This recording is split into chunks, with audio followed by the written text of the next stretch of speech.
I'm sorry I haven't a clue, the antidote to panel games.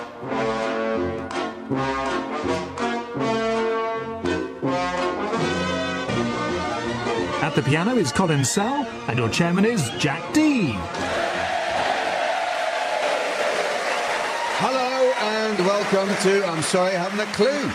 You join us for a second visit to Southend-on-Sea in the fine county of Essex. And the artist John Constable famously painted cottages in North Essex. And Constable's great-great-grandson joined the Essex Police Force.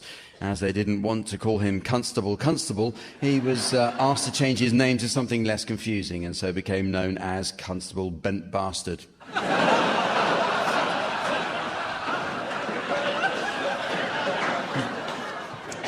Aged 109, Britain's oldest man lives in a retirement home here. Interviewed recently, Reg Dean said his only regret is that he can no longer do the things that he loved to do when he was in his 20s, flying planes and bombing Germany.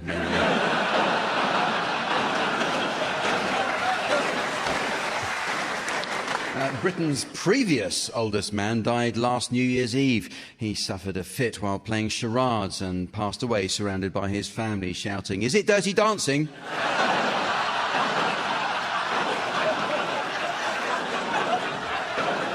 The first Citizens Advice Bureau in Essex was opened in Canvey Island, where in their first year they gave only one piece of advice: move.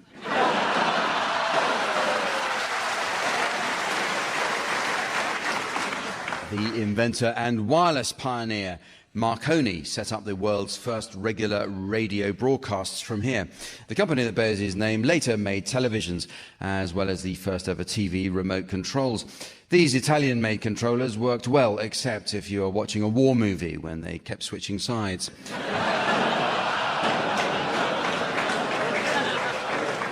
But Marconi wasn't the last person here to make people switch over to a different channel.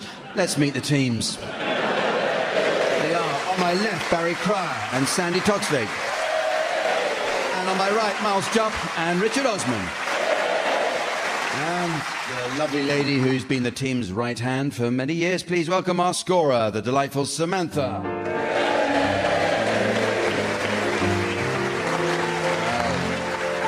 We start this week with some new additions to the Uxbridge English Dictionary. A good dictionary is essential for learning the correct use of similar terms. But certain regional words have been known to cause confusion. For example, a surprisingly large percentage of the UK population are unable to distinguish the difference between Ipswich and Norwich. Well, Ipswich is a large town in East Anglia whose history can be traced back to Roman times, whereas Norwich is a thing Chinese taxi drivers have to pass.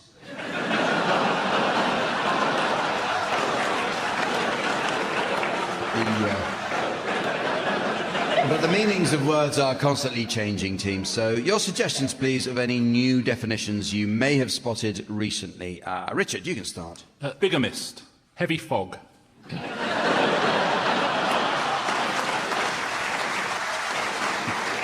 Sandy. Buttresses, especially lustrous bottom hair.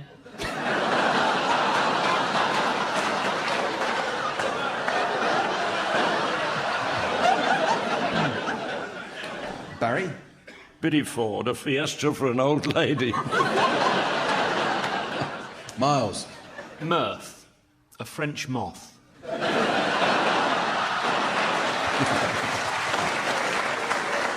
Conservatory, to pickle Boris Johnson. Chinwags. Bruce Forsyth's wives and girlfriends.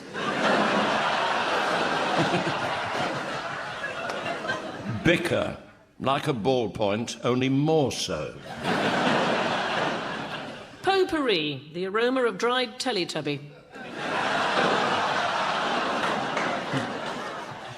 Likelihood. Probably a gangster. Barrier. More like Barry.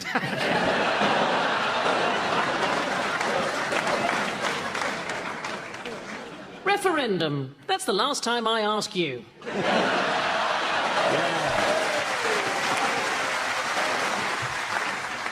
Juniper. Did you bite that woman? Perspire, how a steeplejack charges.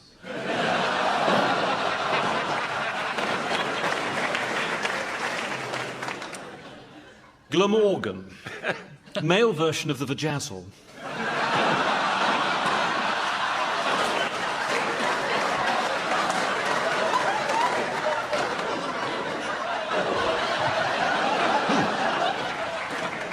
Windscreen, underpants.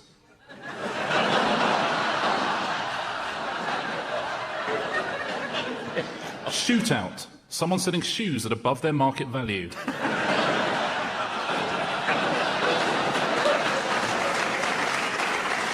Well, it's time for some acting now in the miming round called Sound Charades. It's a variation of the old TV favourite, Give Us a Clue, a show that featured Mime Meister General Lionel Blair. Veteran entertainer Lionel keeps a typically sharp eye on current events. He took a particular interest in the recent referendum campaign, although ever shrewd Lionel refuses to be drawn on whether he was in or out.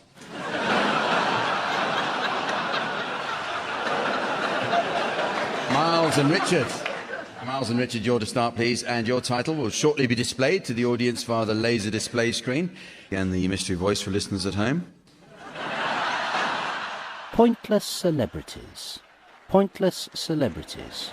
Well, I'm two words. Two words. Yeah, I'm two going to words. say... It's a sort of mediocre television programme. OK.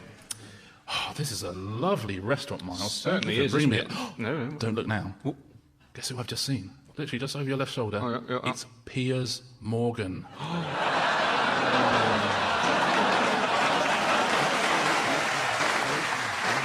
Well, I suppose people like that would go, hang on a minute. Ooh, behind you, Yeah. eating pasta.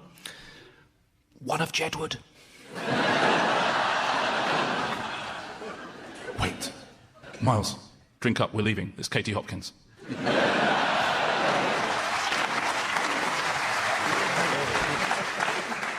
It's sort of people you'd avoid. And no, they're not here. Has it got, like so many things, the word celebrity in the title? Celebrity something. I don't watch any of these things. Celebrity... Oh, celebrity dinings, celebrity... It's two words, wasn't it? Celebrity... Restaurant involved. Is the restaurant critical? I literally could not be more furious at this point.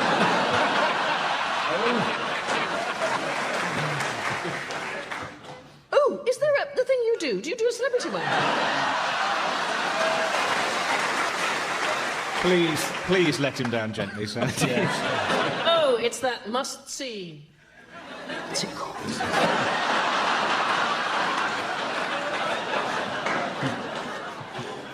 It's celebrity pointless. No, pointless celebrity.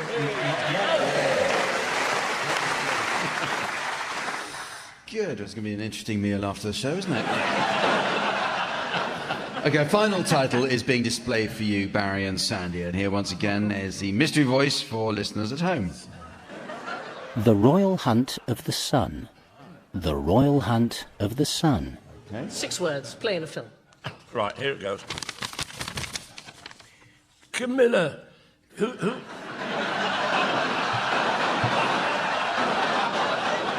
It's like he was in the room. Oh, I know. Who's been at my newspaper? Young Prince Harry, I bet. What do you mean, Charles? Somebody's pinched page 3.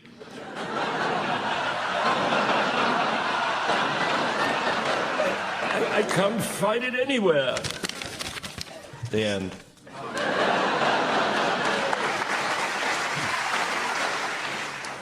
Right, so Royal or Charles? Yeah. OK, and something is missing. Yes. So I need to search for it. Is 80s soft porn in the title of it? Is that... Not precisely, no. Royal Hunt for the Sun. It's now time to play the game called Mornington Crescent. First, I noticed that our doormat has been festooned by a letter. It comes from Mrs. Trellis of North Wales. Mrs. Trellis writes, "Dear Shipping Forecast, I'm no prude, but why do doggers need to know which way the wind is blowing? Yours sincerely, Mrs. Trellis. As we're in Southend, we will follow the standard Essex protocols, which state that obliques are permissible, but only with the prior agreement of the chair, and players found to be outside the lateral may be placed in nip, but again, at the discretion of the chair. So, simple enough. Miles, you can start. Certainly. Kilburn High Road. That's a bit oblique to start with, isn't it? You know what? You've got to just play the tube station, not the man. Jack did say about being outside the lateral, and you're definitely outside. That's not outside. He can start because it's his because it's his first bid. It's my colour. Okay, accepted. Throwing in. Right. Kilburn High Road, yes. Dollis Hill. Oh, very good. That's That's good. I've only ever played as an amateur before. This is quite frightening. I know what you want me to say, but I'm not going to.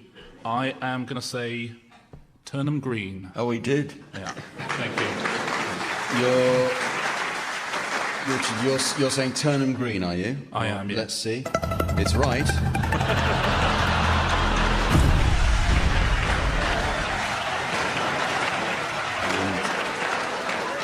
Down to 4, not quite. You could have had Basildon, Chingford or Chelmsford. They're all pointless, they are. Okay. They should do a celebrity version of that show. They keep trying. Miles. The Cut. Oh, alliteration here. right. Cockfosters. What? Sandy, you didn't I haven't gone yet. Oh, I'm didn't go. sorry. No. Sorry, Sandy. No, so that surely puts me in the Hainault loop to go Yes, twice. yes, Yeah. I think that's right. So Sandy. I'm going to go straight to Rodding Valley. Mm-hmm. Then I'm going to go again and do another jump. I'm going to go South Woodford. Hey. Yeah. Oh, wow. Thank you. No. So it's Sandy my- taking the Essex protocol very literally, that's quite all right. Yeah. It's my first ever time, and I've got to follow a Hainault loop. Brilliant. Thank you. Actually, no, it's Miles. It is back to Miles. Yeah. Of course, yes. You do, Sorry, that's. I was thinking of Cuban rules. I apologise. You've just got to hold on sometimes, haven't you, and see where the game takes you. Perryvale. Dagenham. Perryville, Dagenham. That's swiftly taken on there, Barry. I might be missing something here, but I'm going to say Bromley by Bow. You're saying Bromley by Bow? Yeah.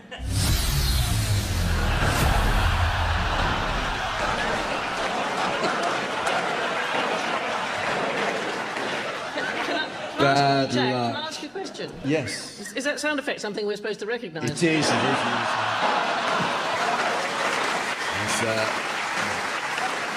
There's a lot of competition between these quiz show hosts, you can tell. Yes, it is. That means that's not a valid one to come up with. Bromley by Bow. So you have another go, Richard. Have another go. Good. Well, I will go for Ravenscourt Park. Oh. I know. That's what I was going to... You know what? I should have gone for it in the first place. I was going to, and because it's professional and I was showing off, I went for Bromley. I shouldn't have done. Well, it's marvellous to hear you thinking out loud. It's Sandy. I should be kind because it's your first time, but... I've heard that before. More than once, embarrassingly. And weirdly, it was from Sandy. Well, I've not been well. If you've not been well, I can't believe you haven't heard of Pointless.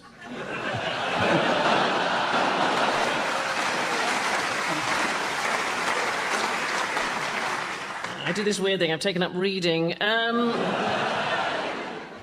Mornington Crescent.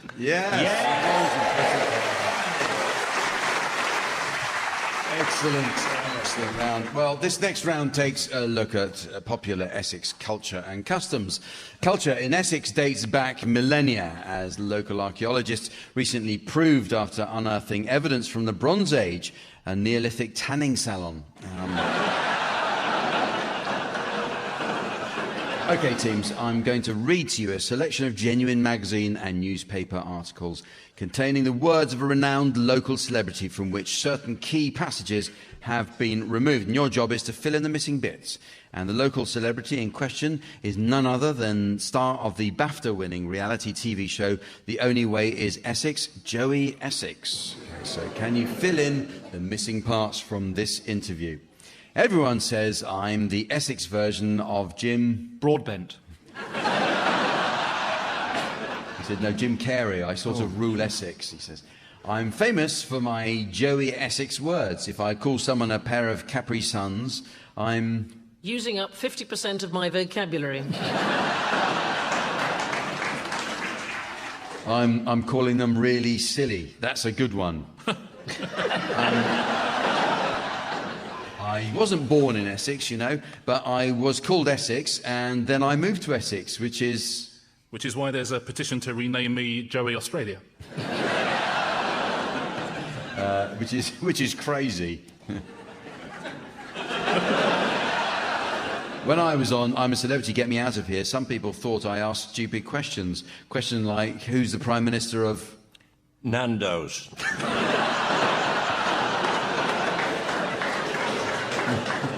No, who's the Prime Minister of Essex? And are Richard and Judy the ones who... Do that show at the seaside with a crocodile and a baby.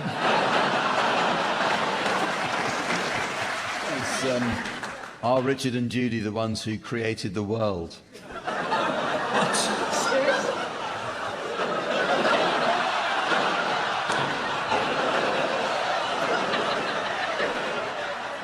I wasn't the cleverest person at school. It's true, I still can't tell the time, but I don't have to. I just look at... The moon, except in the daytime. I just look at my phone. One bonfire night, my sister Frankie asked me if I knew the history of Guy Fawkes, and I said he was the guy who... Invented forks.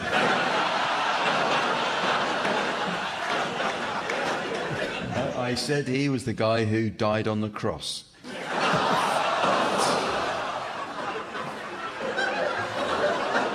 Is it worth us making these things up at all?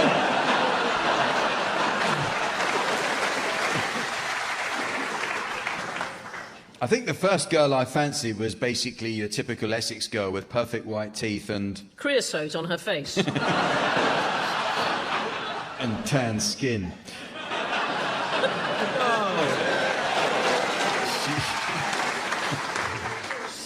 She was called Rosie, but everyone called her... Frank.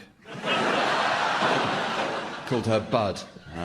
I only pull good-looking girls. My mates pull anything, especially James. He would pull... The plug on a life support machine to charge his phone. He would pull an alien. Unlike most of my mates, I've never gone for girls with big... Dads.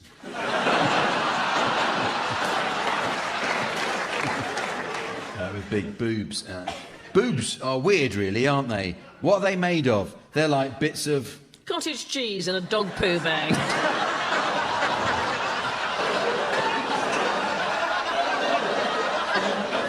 I'm trying to channel him now. They're like bits of jelly. And I'm actually quite good at cooking. That's what I like doing. Today I cooked eggs. Using a toaster for 4 hours. And met a fireman. No, today I cooked eggs on toast. My favourite place for a takeaway is Two Kitchens, and it's in Loughton. You probably haven't heard of it if you don't live in Essex, but it's very... Confusing, because they have 2 kitchens. It's very well known. The sushi in there is like... Fish, only not as warm. The sushi in there is like going into Nobu. Growing up in Essex, the ultimate status symbol was a set of... Married parents.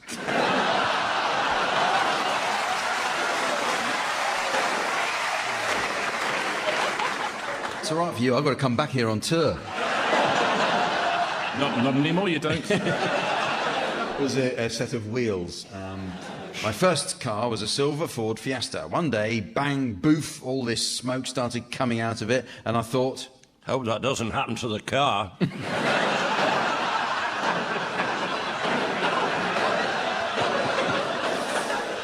thought, what the hell, and I left it on the road. Clothes are a status symbol in Essex, so you always have to spend a lot of money on your wardrobe. I once splashed out £1,000 on a Louis Vuitton suitcase and had to apologise to the shop. A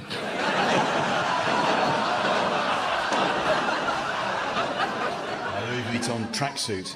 I couldn't believe it when I bought my own place. I was buzzing. It's such a sick flat. My bedroom's got a walk-in... Clinic. walk-in wardrobe that lights up as soon as you go in. It's probably a fridge.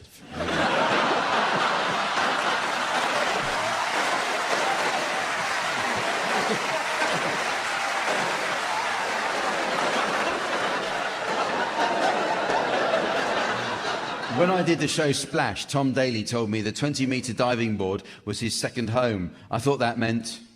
He must have a lot of very narrow furniture. They said I thought that meant he lived there.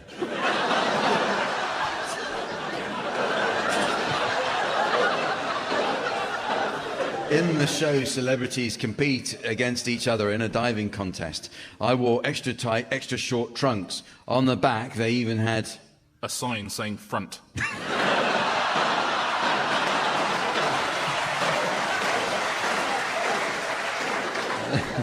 They had Essex printed on them. I loved working on OK Magazine's Fun Bingo. I'm the host caller. There are a lot of my phrases in the game that are my sayings, like salty potato and... all the nines, 66.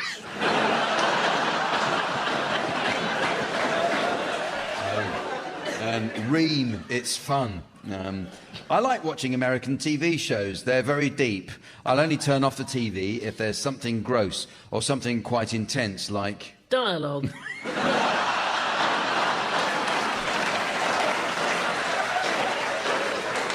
like with body parts. In my latest TV series, I go to Africa and I'm thrown into... governing Zimbabwe. I'm thrown into all sorts of situations. Compared to Essex, Africa's a lot...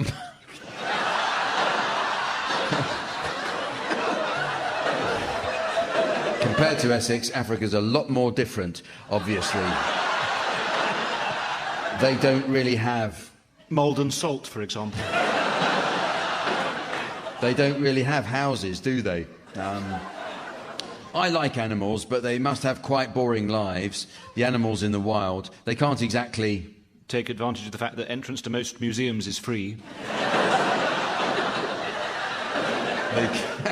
They can't exactly go clubbing or chat up girls. At least the dogs in Essex get to... go dogging. get to wear clothes, he says. He's not even here and he's doing better than us. It's...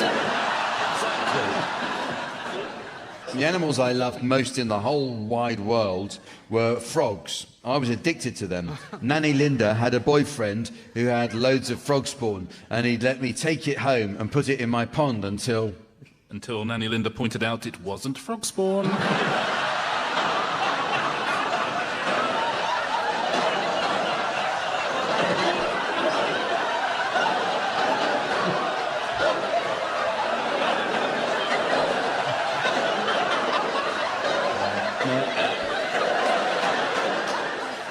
And I'd take it home and put it in my pond until I could breed frogs by myself.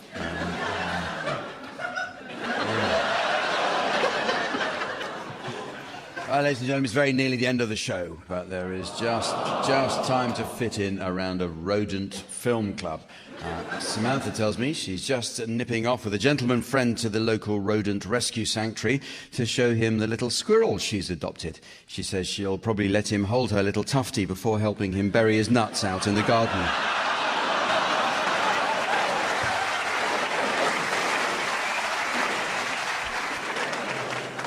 So, teams, I'd like you to suggest film titles likely to prove popular with an audience of rodent lovers. So, you can start, Richard. The Best Little Dormouse in Texas. Barry. 4 lemmings and a funeral. Sandy. Desperately squeaking Susan.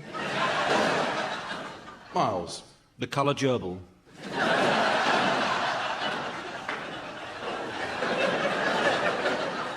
Saturday Night Beaver.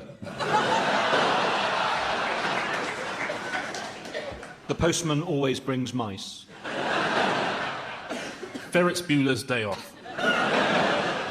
Cheery Rats of Fire.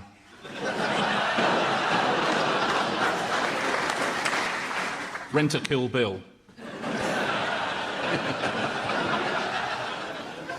Verminator. The Men Who Stare at Stoats. Inglorious Mouse Turds. Verminator 2. Lock, Stock and Two Smoking Squirrels. The Sound of Mouse Sick. Total Recall. Or the German film Das Stut. Vole Actually.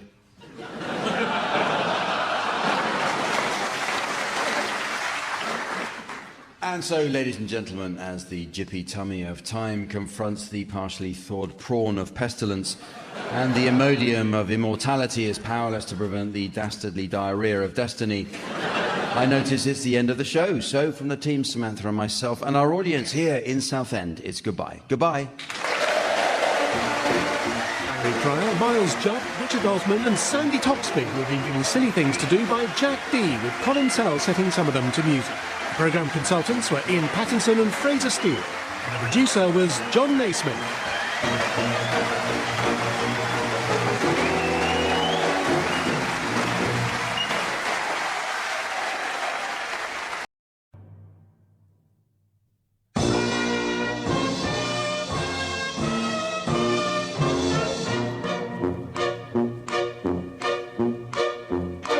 We present I'm Sorry I Haven't a Clue, the antidote to panel games.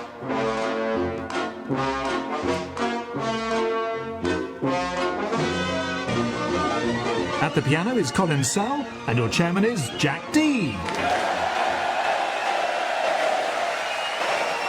Hello and welcome to I'm Sorry I Haven't a Clue.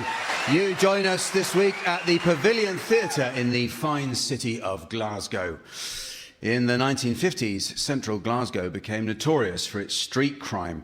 The most prolific pickpocket, wee Jimmy Johnson, was eventually caught red-handed by Constable McVie, who dragged Johnson the length of Sauchiehall Street, past Buchanan Street, along DL Street, down Buccleuch Street, all the time beating him about the head with his truncheon, and into Rose Street, where he took out his pocketbook and charged him. Asked in court why he'd done that, Constable McVie explained that he knew how to spell Rose Street.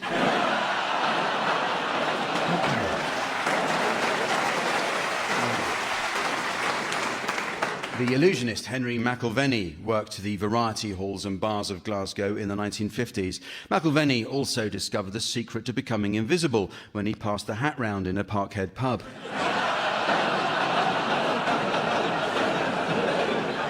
The ancestors of the movie star John Barrymore emigrated to America from here in the 1850s, and his granddaughter, Drew Barrymore, recently visited to unveil a plaque on the old family home. Now in her 40s, she still keeps her supermodel figure, which she puts down to Diet Coke and exercise, with a comma between diet and Coke.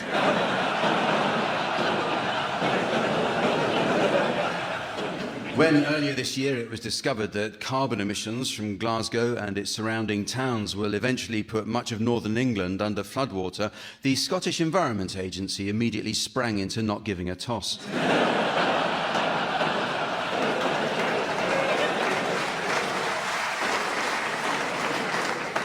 Glaswegians were recently excited by rumours of a new theme park opening here, but it turns out Disneyland Glasgow refers to a Scottish budget airline.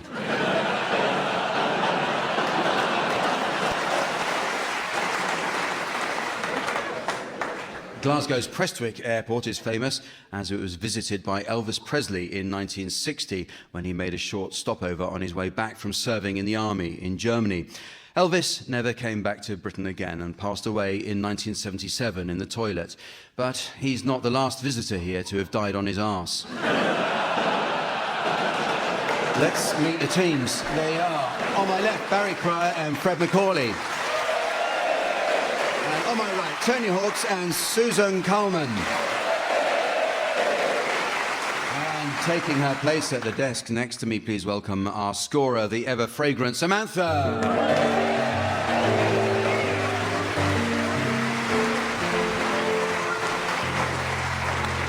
Well, we start this week with a look at the world of literature.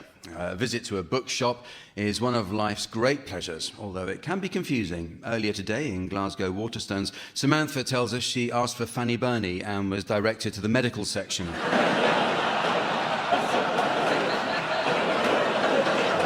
In this round, I'll ask the teams to suggest book titles that would have been substantially different if just one letter was mistakenly added to the title. Barry, you can start. 50 Shades of Gravy. Susan. Angels with dirty feces.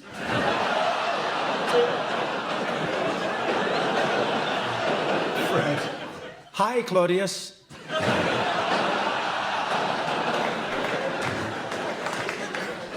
Tony. Angela's rashes.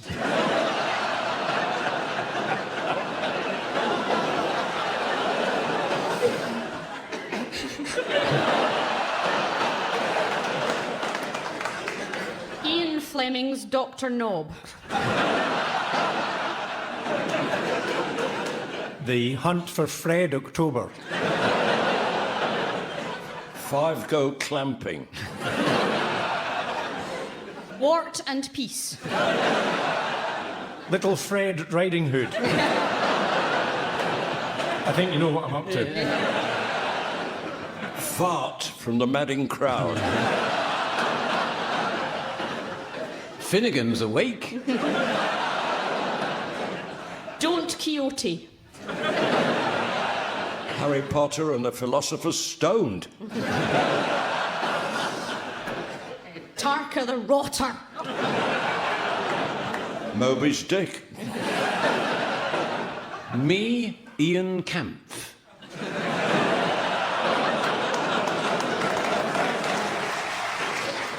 The Man with the Golden Gunk.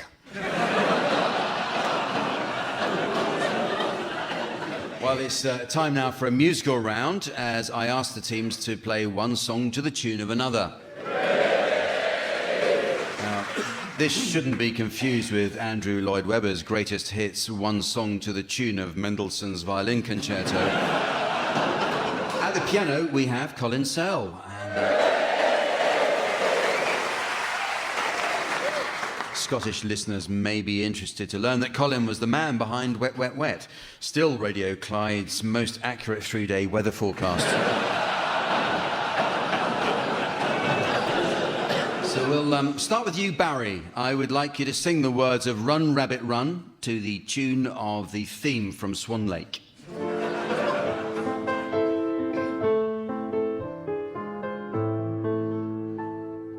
On the farm every Friday, on the farm it's rabbit pie day. So every Friday that ever comes along, I get up early and sing this song. Run, rabbit, run, rabbit, run, run, run, run, rabbit, run, rabbit, run, run, run. Bang, bang, bang, bang, goes the farmer's gun. Run, rabbit, run, rabbit, run, run, run. Run, rabbit, run, rabbit, run, run, run. Don't give the farmer his fun, fun, fun. He'll get by without his rabbit pie. So run, rabbit, run, run, run.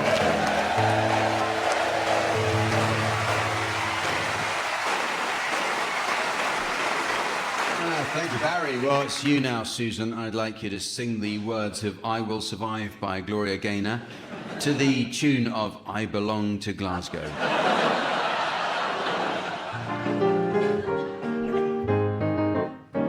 At first I was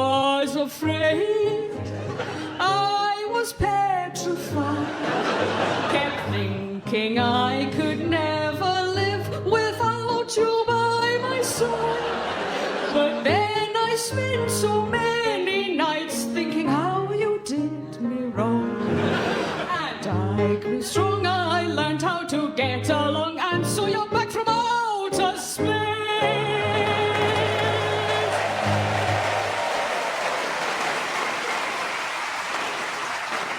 Susan, well, your turn, Fred. I'd like you to sing the words of There's No One Quite Like Grandma to the tune of Scotland the Brave.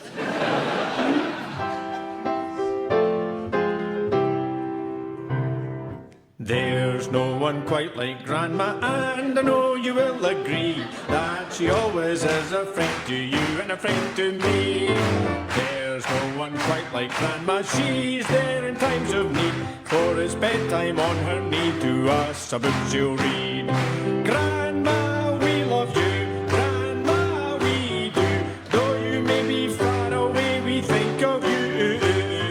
And one day when we are older, we'll look back and say there's no one quite like Grandma, she's helped us on our way.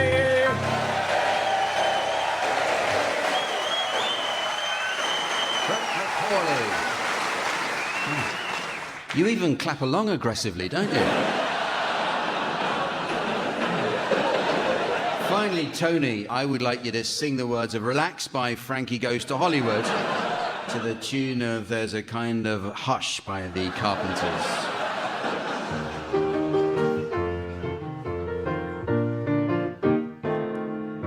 Relax, don't do it when you want to go to it. Relax, don't do it when you want to come. Relax, don't do it when you want to come, when you want to come. Relax, don't do it when you want to go to it. Relax, don't do it when you want to come. Relax, don't do it when you want to suck to it. Relax, don't do it when you want to come, but shoot it in the right direction, maybe making it your intention, oh yeah. Got to hit me, oh hit me with those laser beams. I'm coming, yeah. Relax, don't do it when you want to come.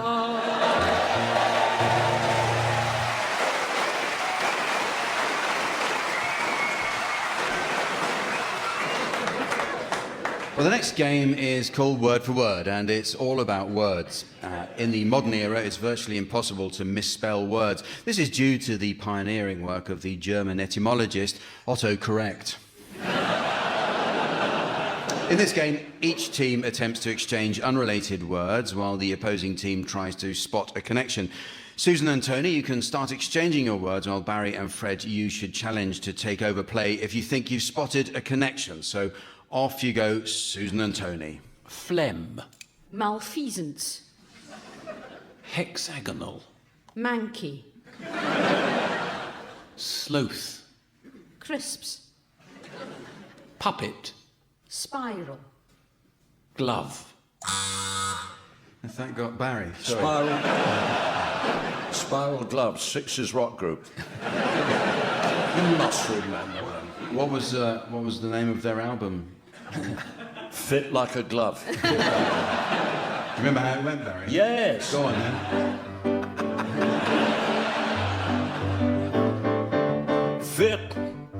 Fit like a glove. You fit me, darling. You fit me like a glove. My heart is breaking. Oh, very good. Jack, Thank you, Barry. did you know that fit like a glove is actually a question in Aberdeenshire?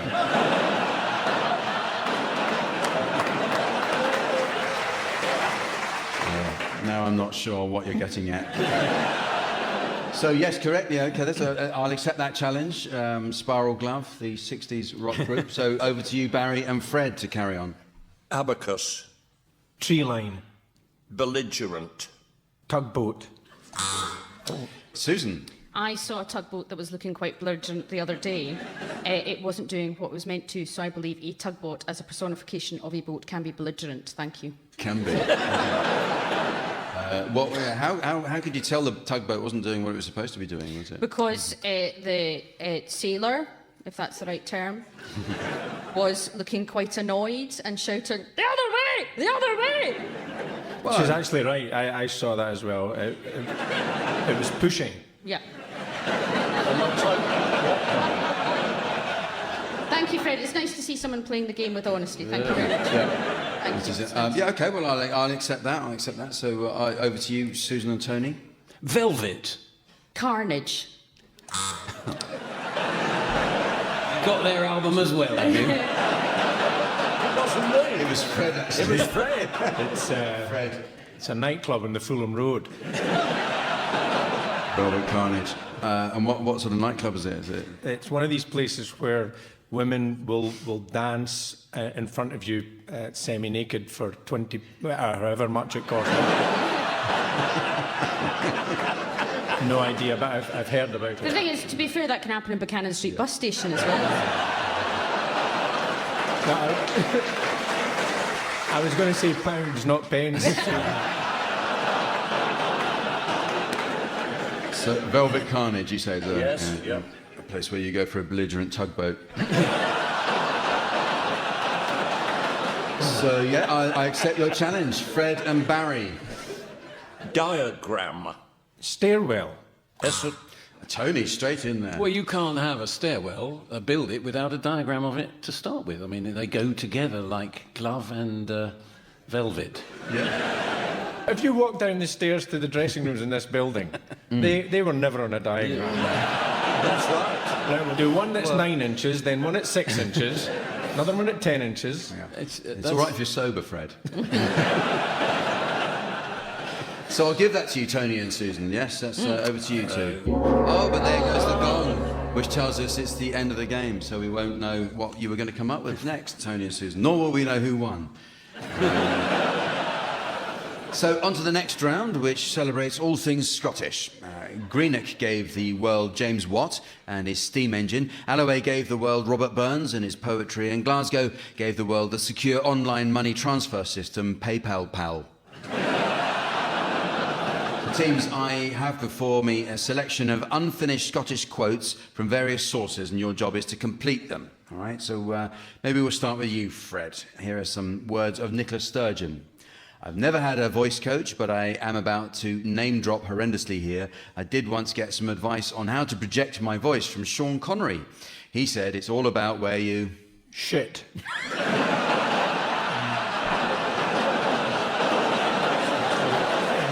Chamber.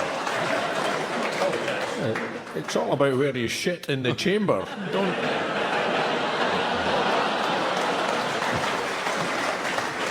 He said it's all about where you breathe.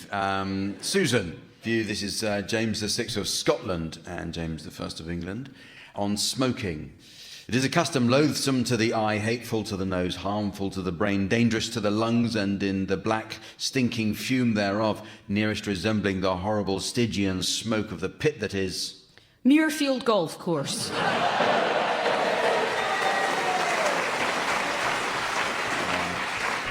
It's the pit that is bottomless, in fact, is what he said. Barry, some words for you from Rod Stewart. If there's one thing I've learned about women, which I try to pass on to my boys, it's... They don't like being passed on to my boys.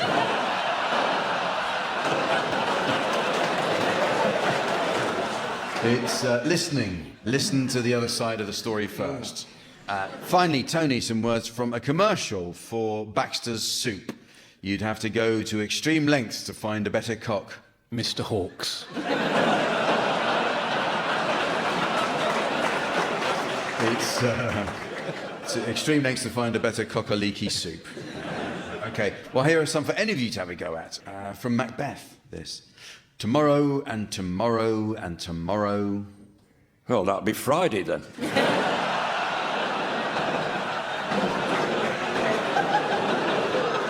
It creeps in this petty pace from day to day to the last syllable of recorded time. Rod Stewart again. My shows are like having a climax. It's like having an incredible natural climax. And then suddenly it's...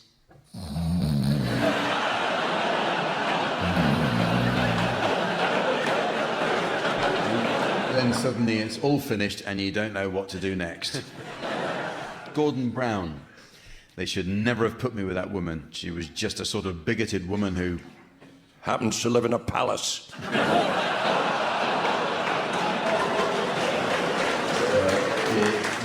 She was just a sort of bigoted woman who said she used to be Labour. Dundee. One city, many... clinics. many discoveries. Miss Hooley from Balamory. So, what's the story in Balamory?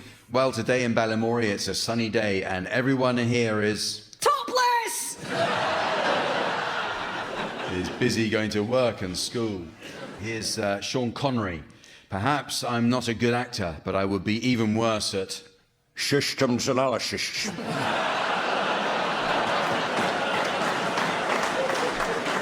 at doing anything else. Some words of Jim Taggart. There's been a... sail at Liddell, I got a canoe.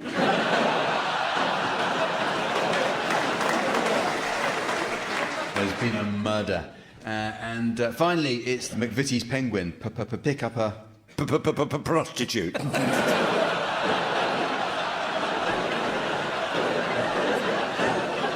little better behaved when Graham's here. I don't know. Answer, that was Penguin. This next round is a musical one and entitled Karaoke Cokey. Scotland has produced many great singers, including, of course, Rod Stewart, who was born in the Bonnie Glens of North London. Interestingly, Rod's life story is soon to be made into a film, Brave Hertfordshire. OK, for this game, teams, our audience here in Glasgow have each been issued with a kazoo, and Colin will provide the introduction to a song, which the audience will then play on their kazoos. You should buzz in, teams, if you think you can identify the song that they are playing, but if your guess is wrong, the audience must pick up again from where they left off. So are you ready for this, audience? Just to let you know, that was quite aggressive. I know you don't know you're doing it, but the title of your first song will now be relayed to you via the laser display screen. And for listeners at home, here's the mystery voice. Flower of Scotland. Flower of Scotland. So if you're ready, off you go, please, Colin.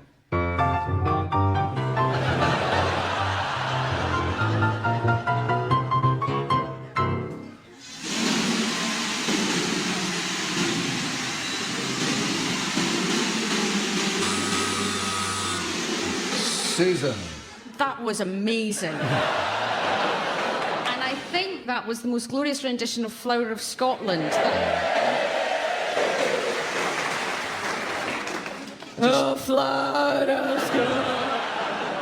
OK, well, very well done. It was indeed Flower of Scotland. You're in very good voice tonight, Glasgow. It's maybe it's... I've never heard people swearing into a kazoo like that. Let's try another one. Here's a further song title for you, the audience. Ready, teams? Donald, where's your trousers? Donald, where's your trousers? So once again, Colin will give the introduction, and then you should pick up from where he... Thank you, Colin.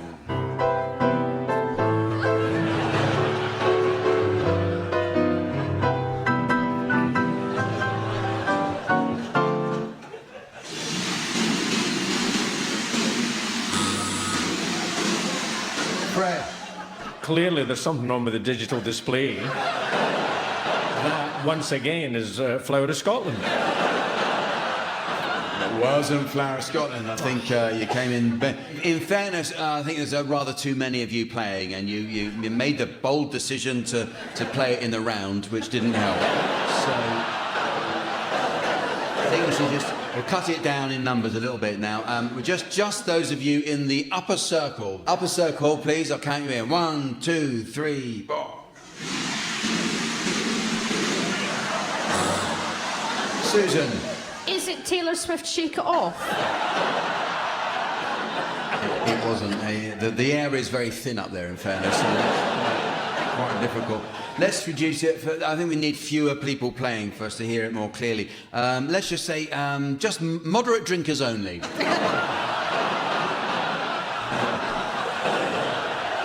Maybe not, maybe not. Okay, just...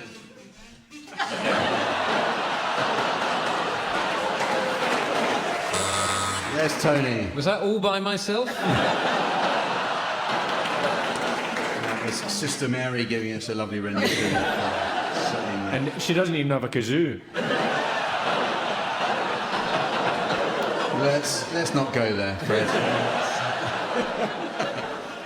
Okay, we've had the upper circle. Now it's time just the stalls. Just the stalls. Right, come on, people. Yeah. 1, 2, 3, 4.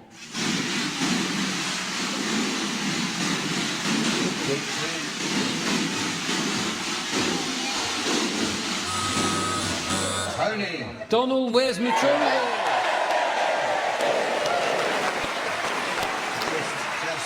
See, up in the upper circle, that must be pretty hard to take. More money and more talent. Life can be like that. Well, it is very nearly the end of the show, but there is just time to fit in a quick round of Scots Songbook. Samantha informs me she's a fan of all things Caledonian and has only recently returned from a Scottish walking holiday. In just a week, she managed to bag 3 Munros, 2 McDoodles and a delighted McTavish. Teams, I'd like you to suggest song titles likely to be popular with an audience of Scots. So, Fred, you could start, please. Living next door to Alec. Tony. Can you feel the fourth? Susan. Like a sturgeon. Barry. Fly me to Dunoon. Hold me closer, ya wee dancer.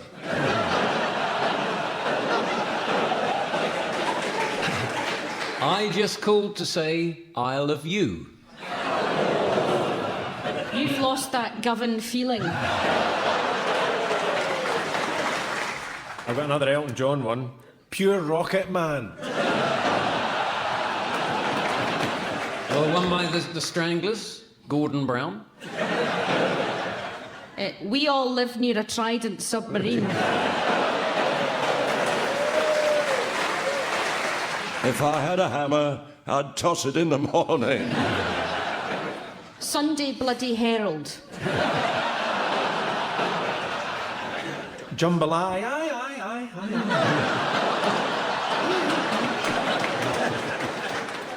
Shiny Happy Peebles. Cabers, everybody needs good cabers. Fishing on a Star. Is yous or is you ain't from Paisley? I'm a Bobby girl.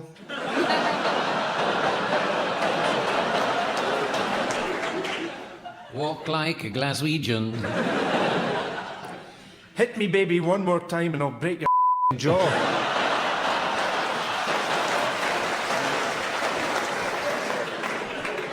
And so, ladies and gentlemen, as the vicious wind of time whistles up the real Scotsman's kilt of eternity and the scrotal sack of serenity puckers beneath the sporran of existence, I see it's the end of the show. So from the teams, Samantha and myself, and our audience here in Glasgow, it's goodbye. Goodbye.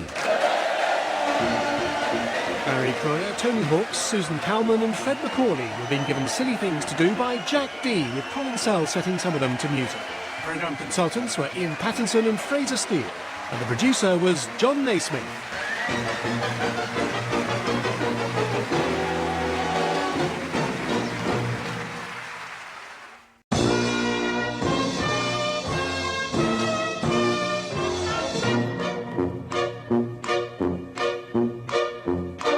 We present I'm Sorry I Haven't a Clue, the antidote to panel games.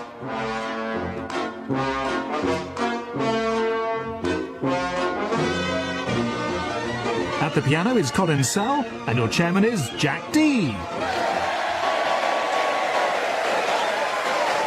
Hello and welcome welcome to I'm Sorry I Haven't a Clue. You join us this week on a visit to the city of St Albans in the fine county of Hertfordshire. The St Albans pub, known as the Old Fighting Cocks, is believed to be the oldest in England.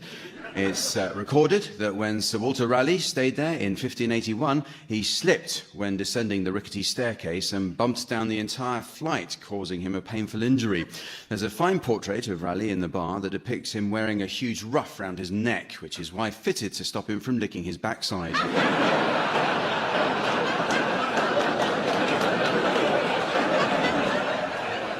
The animal rights campaign organisation known as PETA, People for the Ethical Treatment of Animals, recently demanded the Old Fighting Cocks change its name. Their motto is, only animals should wear fur. And quite right too. My Dachshund loves the leopard skin coat I bought him. The couple enjoying Britain's longest marriage live in nearby Hatfield. Mr. and Mrs. Thompson married in December 1926, and after 89 years together, Mr. Thompson still calls his wife my little darling, because he forgot her real name in 1974. Britain's biggest retailer, Tesco, have their head offices in Welwyn Garden City. Earlier this year, Tesco reported the worst results in British retail history with a record pre-tax loss of £6.4 billion, a figure their bankers described as amateurish.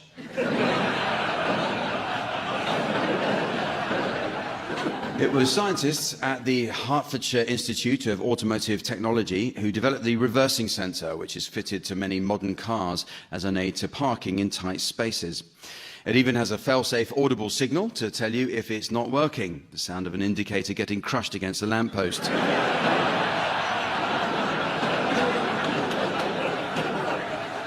The Hertfordshire Institute of Technology's most prestigious client is the British Formula One team McLaren, and a regular visitor there is Jenson Button. On his last visit to St Albans, Button noticed an elderly lady walking with a stick and struggling with a large bag of shopping, so offered her a lift. She thanked him, but declined, explaining she was in a bit of a hurry.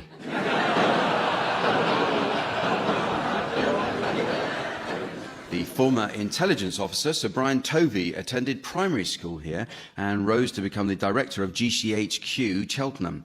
And when he returned recently to speak at his old school, a little girl told him that her daddy said that GCHQ was spying on everybody in Britain. And Tovey's reply was, "He's not your daddy."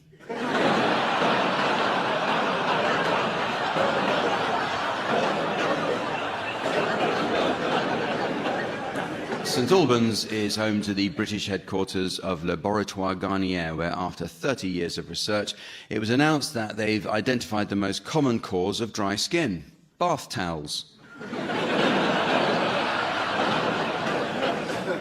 Former England goalkeeper David James was born in Welwyn Garden City and is now coach at Luton Town. Only 3 weeks ago, Luton found themselves with a particularly difficult game to play: football. But they're not alone in playing games with little hope of success. Let's meet the teams. They are, on my left, Barry Cryer and Graham Garden. And on my right, Tim Brooke-Taylor and Omid Jalili. And taking her place at the desk next to me, please welcome our scorer, the ever-delightful Samantha.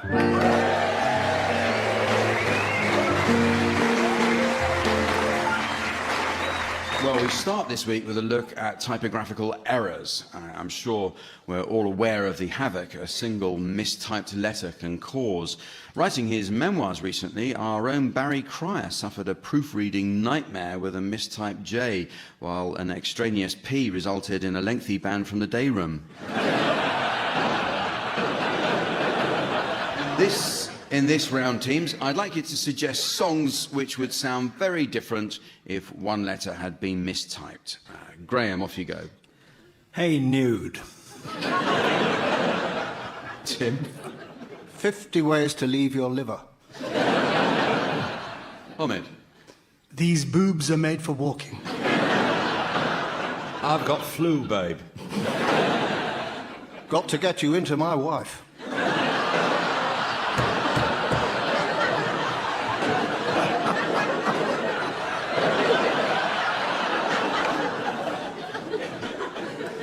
I can pee clearly now.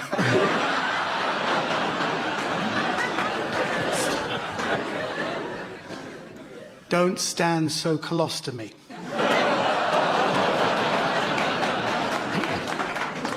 Killing me softly with his thong.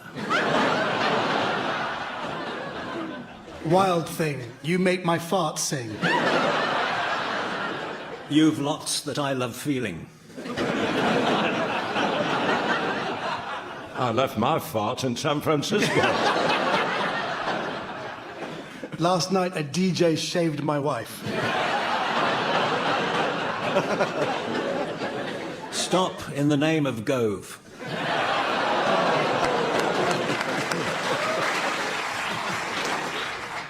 Liquor virgin. I'm not being well, you see. Well, we have a music round now.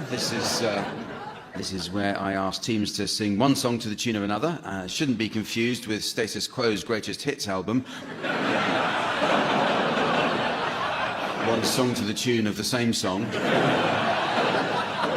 Musical accompaniment will be provided by Colin Sell. Listeners will be interested to learn that Colin has recently been delighting members of our armed forces overseas by staying in this country. OK, well, we'll start with you, Tim. I'd like you to sing the words of You're a Pink Toothbrush to the tune of Bridge Over Troubled Water.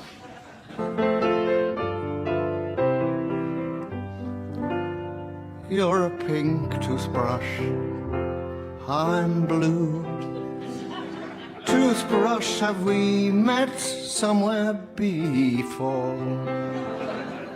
You're a pink toothbrush, and I think toothbrush that we met by the bathroom door. Glad to meet toothbrush, such a sweet toothbrush. How you thrill me through and through. Don't be hard, toothbrush, on a soft toothbrush.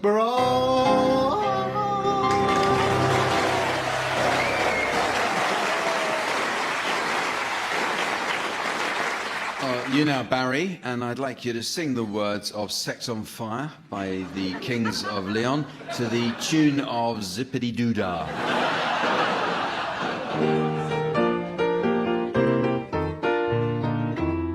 Lay where you're laying, don't make a sound. I know they're watching. All the commotion, the kiddie like play, has people talking. Your sex is on fire. Dark of the alley, the break of the day head while I'm driving. Soft lips are open, the knuckles are pale,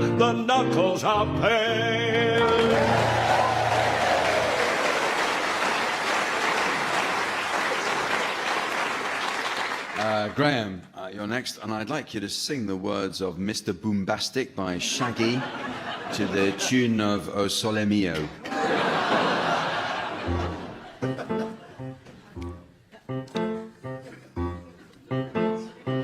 She called me Mr. Bombastic, say me fantastic, touch me on me back. She says I'm Mr. Romantic, call me fantastic, touch me on me back. She says I'm Mr. Smooth just like a silk, soft and cuddly, hug me up like a quilt. I'm a lyrical lover. No, take me for no filth with me sexual physique. You know me well built.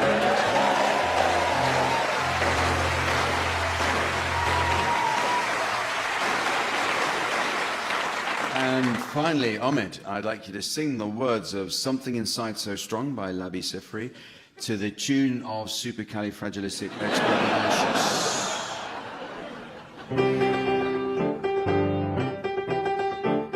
The build your barriers, the taller I become. The farther you take my rights away, the faster I will run. You can deny me, you can turn away your face, away no matter, 'cause there's something inside so strong. I'm diddly-lily, I'm diddly-lily, I know that I can make it, though you're doing me wrong. So wrong, you thought my pride was gone. Oh no, there is something inside so strong. There is something inside so strong that the more you refuse my voice, the louder I will sing. You hide behind the walls of Jericho, your lies come tumbling. Deny my place in time, you squander wealth that's mine. My light will shine so brightly, it will blind you, because there's something inside so strong, something inside so strong.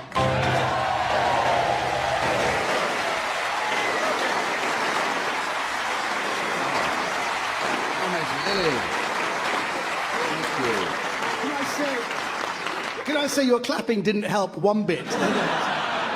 They weren't clapping, they were passing around a tube of Pringles. Quite bad manners, really. Our next game, Bogglebox, was inspired by the television programme Gogglebox, in the same way the Hatton Garden Gang recently inspired £70 million worth of diamonds.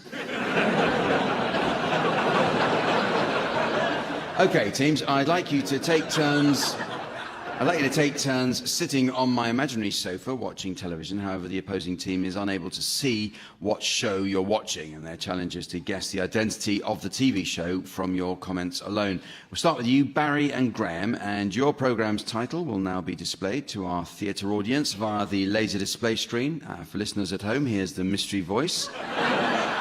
Prime Minister's Question Time. Prime Minister's Question Time. Right, so Barry and Graham, start watching your TV show now, please. Oh, What's all this shouting? Oh, It's a new reality show or something. Yeah, it looks like it. I think they just put a big bunch of nutters together in the house, and they're all yelling at each other now. All seem to be yelling at old Smoothie Chops. My be fair, he's yelling back at them. Who's the little fella sitting on his own, sir? Oh, now that's a sad story. Him and old Smoothie Chops, they used to be best mates, you know, Bezzies.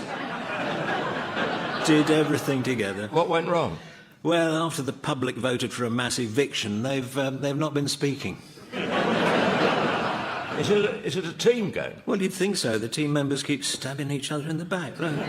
Oh, a bit like the families in Game of Thrones. Oh, I think that's it. I think you got it. I think they're going for a Game of Thrones theme. Yeah. Look, there's a little dwarf trying to hold it all together. Right.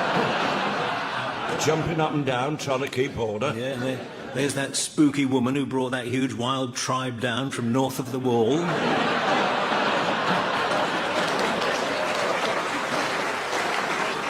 You're not getting any straight answers out of Smoothie Chops, No, are are you? they? No, well, in real Game of Thrones, they'd use torture. No, this is painful enough as it It is. isn't it? Of course, where this differs from the real Game of Thrones is you don't see so many tits. Now I can see hundreds. That's true. Well,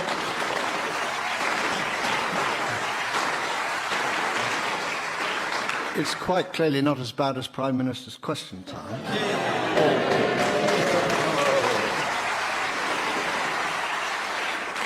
Your turn to be the TV viewers now, Tim and Ahmed, and we'll get that displayed for you on the board. Once again, it's the mystery voice for listeners at home. The goodies. The goodies. So off you go. Oh, this is classic genre-defining television, don't you think, Tim? It's wonderful stuff, yeah. I mean, those three guys are legends, aren't they? Absolutely. And the script. The one that was on the board. Sorry.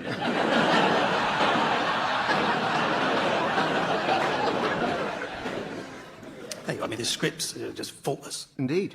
That style just never goes out of date. I agree with that. Look at all those celebrity guests. I mean, it's like a who's who of British entertainment. I mean, look at him. What's he doing now? 20 years. A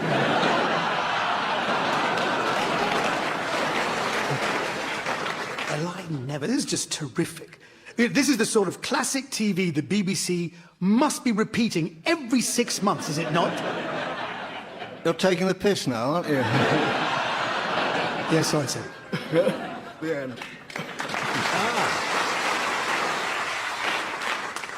Three protagonists, three men kicked off with, didn't you? Yeah. Musketeers? I think it's probably the goodies. The next round is called Specialist Greeting Cards. Nowadays, it's possible to buy all manner of greetings cards to suit the specialist interests or hobbies of the recipient. Recently, I discovered that Lionel Blair is a huge cricket fan. So for his birthday, I was delighted to track down a card with a cricket motif. I even tailored my message inside to suit. Happy birthday, Lionel, 83, not out. However, there is definitely a gap in the UK market, teams, so I'd like you, please, to come up with special occasion rhymes and messages for every occasion. So I think, Tim, maybe you could start. Well, this is one on the death of a neighbour's dog. I'm so very sorry about your dog, whose name was Lucky Jim. I hardly even felt the bump when I reversed over here. Ahmed? This is on the occasion of having your appendix out. So they took out your appendix without a lot of fuss. Maybe you should have waited to find out what it does. Barry? This is for a friend who's recently undergone facial surgery. I bet you're pleased, but it's hard to tell. Graham? This is on a new house having structural problems. Your home's falling down, the walls are all cracking. What a pity you built it just where they've been fracking. This is one on getting your child into a C of E primary school. Your application is accepted. Your child's been given the nod. Now you can stop pretending that you believe in God.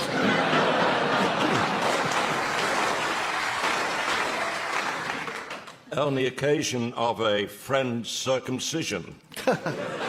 Well, you've had it done now. It meant to you a lot.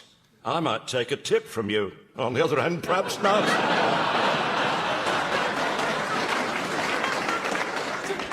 This is a special tribute to Barry Cryer. Happy birthday, Barry Cryer. All the best to you. We'd like to say how old you are, but I'm sorry I haven't a clue.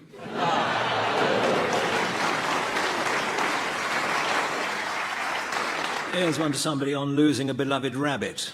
Violets are blue, roses are red. I've got a rabbit, but mine isn't dead.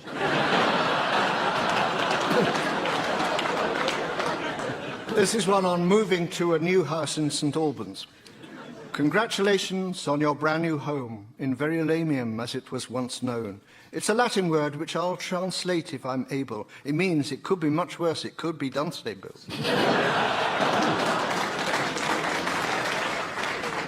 This one is on the occasion of receiving monkey gland implants. Roses are red, violets are blue, just like your arse.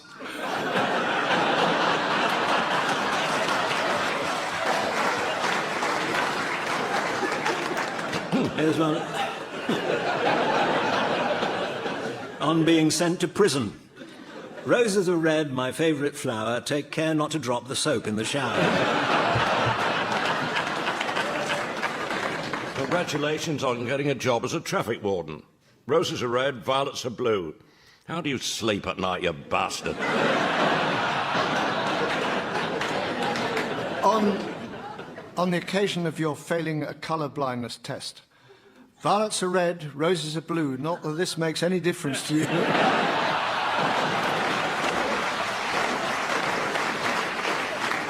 Commiserations to a neighbour on the death of an escaped hamster. Your darling little hamster has been cut down in his prime. He went from spinning on his wheel to spinning round on mine.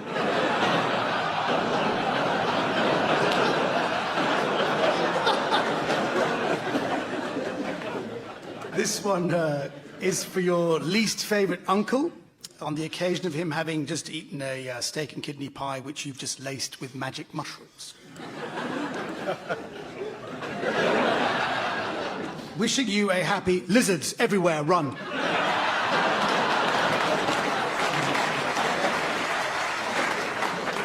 To somebody suffering from drought and water shortage. Get well soon.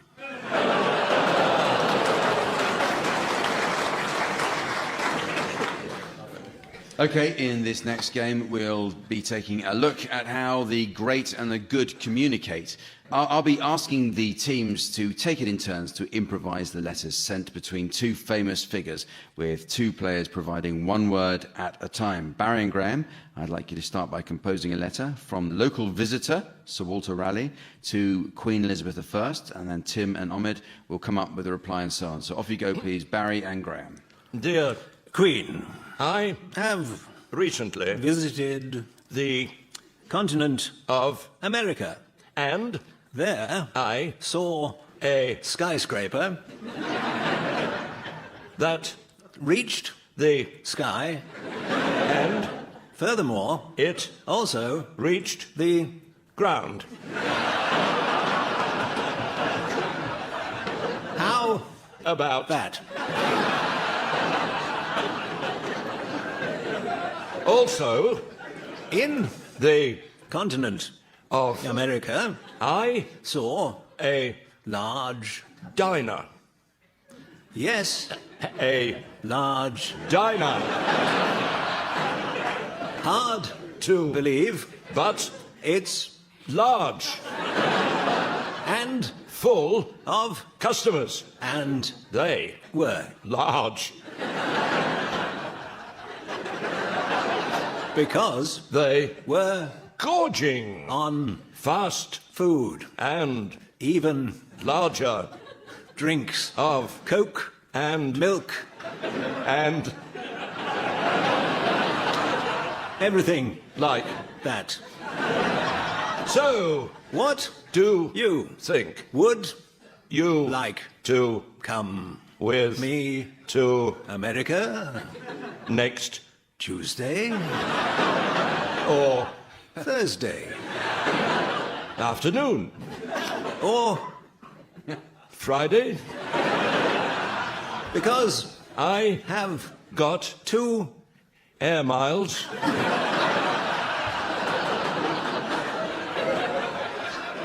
spare. much Love, yours, Walter. Raleigh. Kiss, kiss, kiss.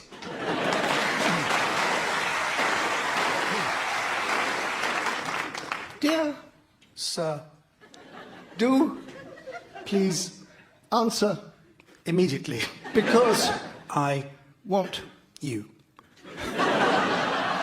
on Top. if you want Me. then I will steady the horse.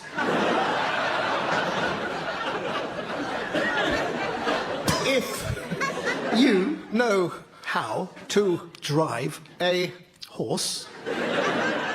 then We will go to the United States of America by horse.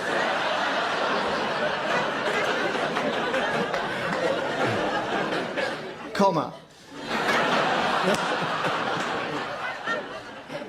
Where I can lay my self over a saddle while I ride you. lots Of love Queenie.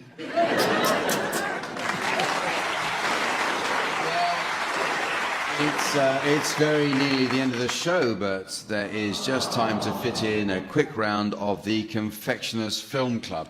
Samantha tells me she buys her confectionery and daily paper from her local newsagent, who's recently changed his displays around. She says she used to go in and grab her mail by the curly whirlies, but now she gets it on the counter instead. Teams, I'd like you to suggest film titles likely to be popular with an audience of confectioners. Barry, you can start. Mutiny on the Bounty. Tim. the guns of Toblerone. Nomid. 12 Angry Mentos. Graham. White men can't flump. Hannah and her Snickers. The way we worth us. The curiously strong peppermint of Benjamin Button. Beauty and the Boost. Charles Dickens' classic, Licorice Nickleby. A River Runs Chewit. Liza Minnelli in Cadbury. Gandhi Floss.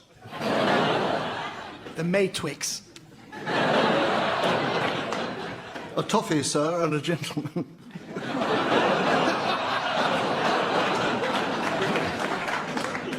Fudge Dread.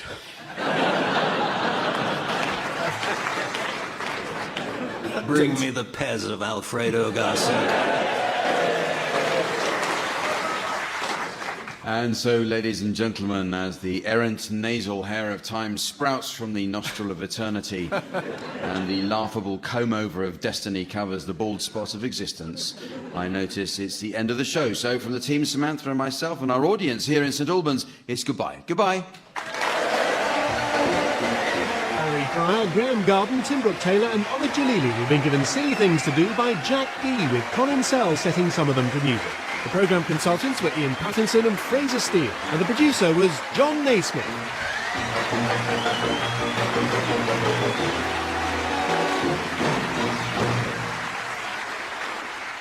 And that was a BBC Radio Comedy production.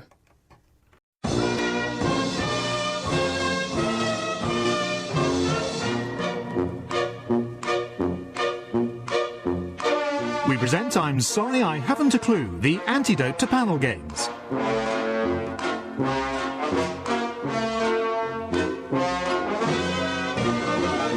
At the piano is Colin Sell, and your chairman is Jack Dee. Hello and welcome to I'm Sorry I Haven't a Clue. You join us on a second visit to Glasgow's Pavilion Theatre. The rich history of Glasgow goes back 1,400 years, or 1,400 years and 6 days if you're listening to the repeat. In the late 18th century, Glasgow became known as Europe's largest tobacco importer. William Cunningham opened his first factory in 1777, and the family-run business survived until 1993, making traditional full-strength cigarettes. When the last of the family line died recently, as a mark of respect, his ashes were trodden into the pavement outside of fire exit. Opened in 1872, Glasgow Corporation Tramways became one of the largest urban tramway systems in the world. Until 1903, the trams were hauled by horses. When the generating station was built at Port Dundas, the service was adapted to electric power and journey times tumbled. At first, it was debated whether to use alternating or direct current, but after experimenting, it was discovered that by connecting them to alternating current, the horses ran much faster. Following urban reconstruction in the 1960s, certain areas of Glasgow have gained a reputation for crime and violence. However, a recent TV documentary found very little evidence when a BBC reporter went undercover in Maryhill, working as a tail gunner on a milk float.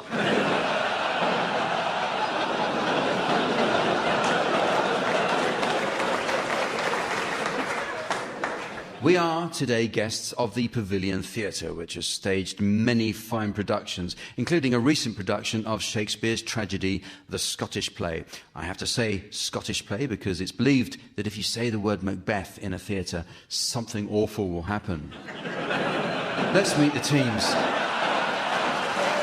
They are on my left, Barry Cryer and Fred MacAulay, and on my right, Tony Hawkes and Susan Calman. And taking her place at the desk next to me, please welcome our scorer, the ever-wonderful Samantha.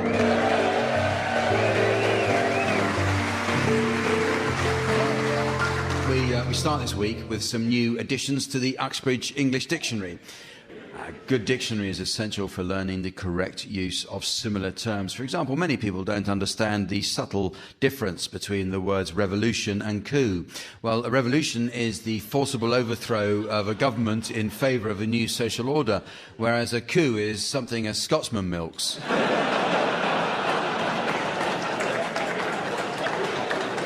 But the meanings of words are constantly changing, teams. So your suggestions, please, of any new definitions you may have spotted recently. Tony, you can start. Asphalt.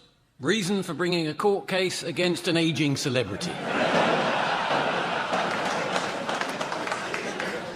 Susan. Loathing. An object on the bottom shelf. Harry. Testosterone.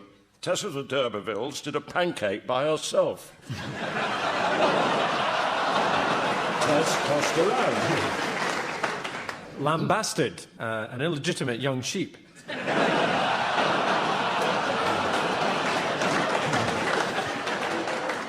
Occupants. Underwear for squatters. Philistine. What a German barmaid does.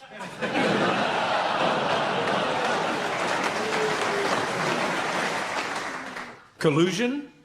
A well-planned collision. Massachusetts. A large collection of dentures.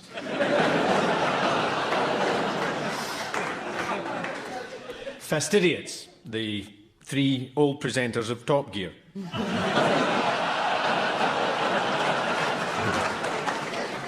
Perth, where Chris Eubank keeps his cash. Mendicant. A govern repairman.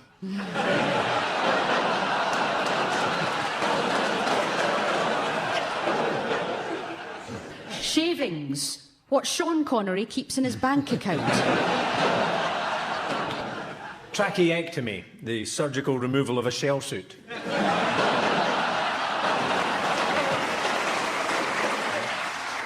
Suggestive. A salacious biscuit. Suppository. Someone you've always suspected votes Conservative.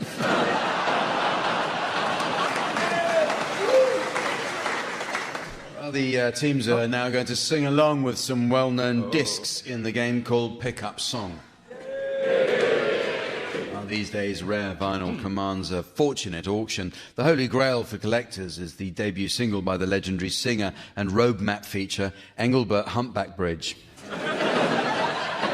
Samantha will spin the discs, and each of you should sing along to your records teams until Samantha turns the volume down. If on its return you're within a gnat's crotchet of the original, I'll be awarding points. And points mean a frankly damning indictment of the complete lack of imagination at the very core of British society. What do points mean? And this week's prize is the perfect alcoholic takeaway for the busy Scottish spy novelist. Is this John le Carre out? Fred, you're to start, and I'd like you to accompany Kenneth MacAulay singing Roaming in the Gloaming. Roaming in the gloaming on the bonny banks o' Clyde. Roaming in the gloaming wi' my lassie by my side. When the sun has gone to rest, that's the time that we love best. Oh, it's lovely roaming in the gloaming.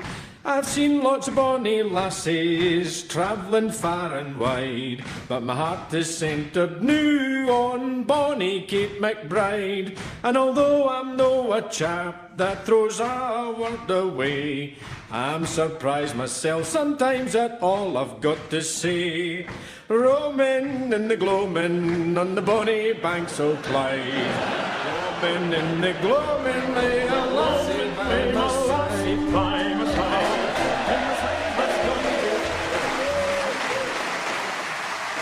Very good, Fred. I think it's spoiled only by the noise in the background of the audience here trying to jemmy open the vending machine at the back of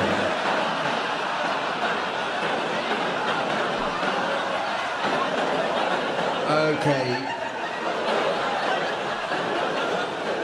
OK. You're next, Barry. I'd like you to accompany...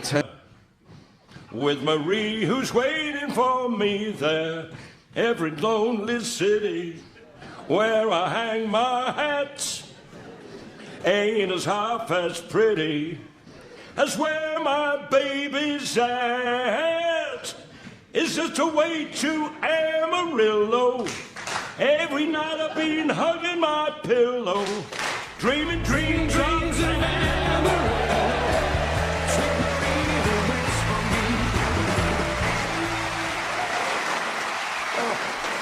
Oh, wonderful. You now, Tony, and would you accompany the Gypsy Kings singing Bamboleo?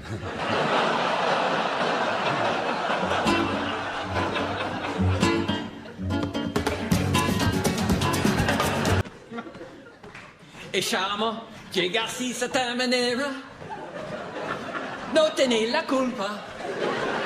Amor di compraventa, amore nel passato. Bembele, bembele, bembele, bembele, bembele. Bamboleo, bambolea, porque mi vida yo la puedo beber así.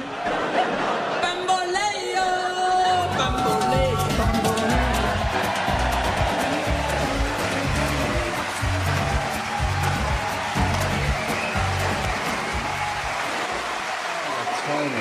Tony Hawks, I must say, you give the lyrics a new poignancy.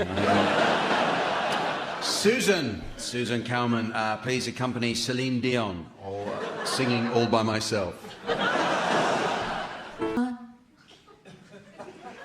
Those days are gone, living alone. I think of all the friends I've known. When I dial the telephone, nobody's home.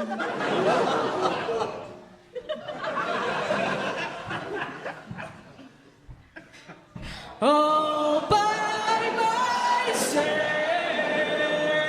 don't wanna be all by myself anymore. All by myself, don't wanna live all by myself anymore.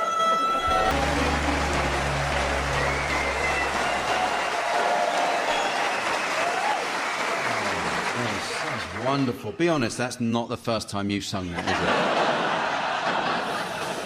it? Well, it's time for some acting now in the miming round called Sound Charades. And this is a variation on the old TV favourite, Give Us a Clue, the show that featured Mime Master General Lionel Blair.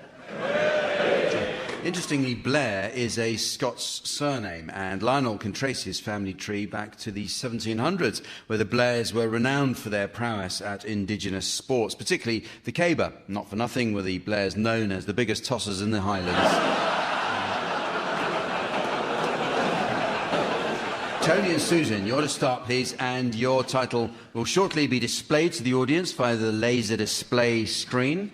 And for listeners at home, here's the mystery voice. The Comfort of Strangers. The Comfort of Strangers. Okay, this is a book and a film, 4 words. Excuse me. Yes? I've never met either of you before, but I'm about to do the weekly wash and I find myself completely out of fabric conditioner.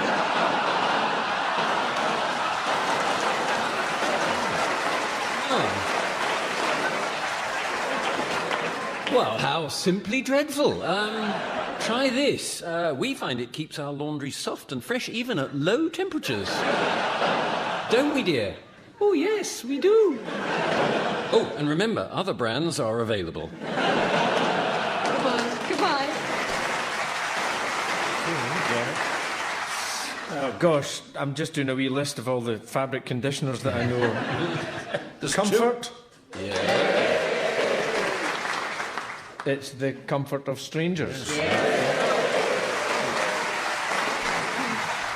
So, your turn, Barry and Fred, and your title is now being exhibited on the laser display board. Here again is the mystery voice for listeners at home. Sherlock Holmes. Sherlock Holmes. It's a TV and a film, and it's 2 words. My new girlfriend's a singer, and she's incredibly rich. Really? What's her name? Cher. Cher. She's so rich, she owns 20 houses all over the world. Trouble is, whenever she moves from one home to another, she leaves the last one wide open.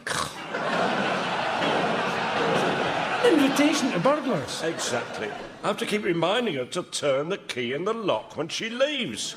In fact, I'm texting her now. Look. Ah, right. Brief and to the point. I think so.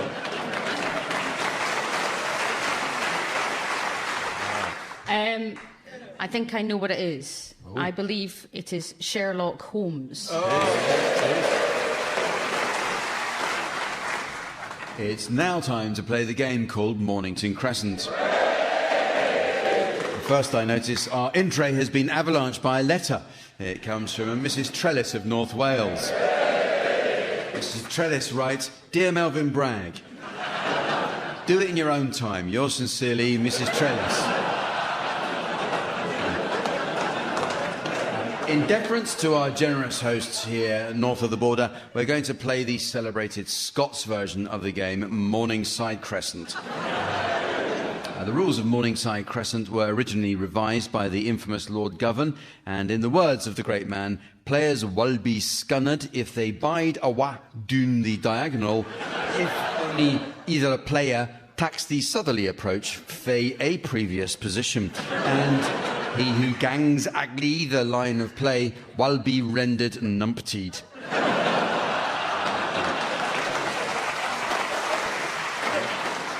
Okay, so very much as you'd expect, and we'll play the Glasgow variation. So inversions are, of course, permissible, but must be sequential and non-linear. Okay. Oh. So, Tony, you can start. Jeez.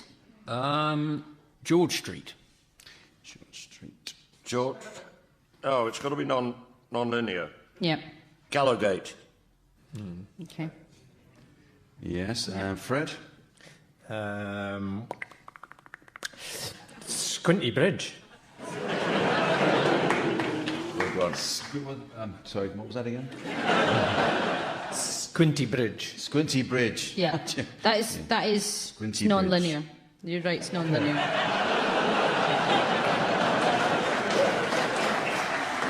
Okay. I'm going to go Clay Slaps Road. What? Clay Slaps Road. It's an inversion, isn't it? No, it's not an inversion. Well, you left me. Sorry. I think you've left me numpted. No. It's over to you, Tony, you big Sassenach.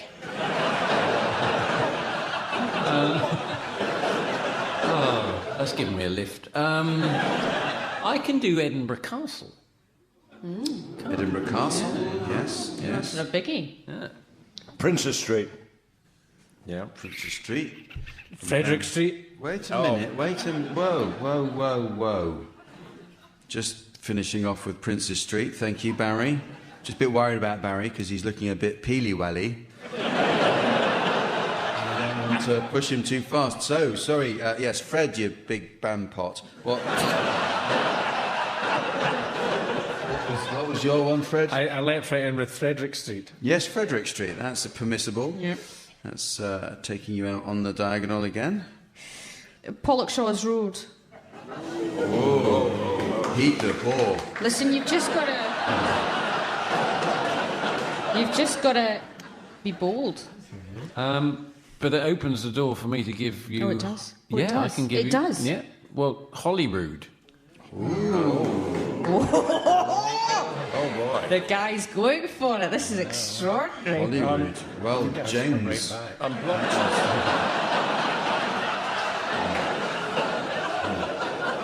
I'm blocked here. Cadogan Street? That's sequential. That is sequential. That is sequential and linear.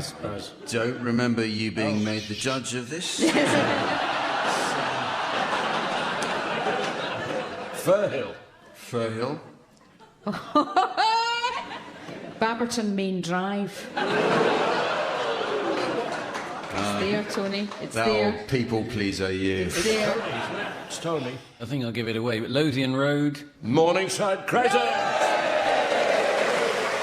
Morningside Crescent. Well, Mickty me, that was minging.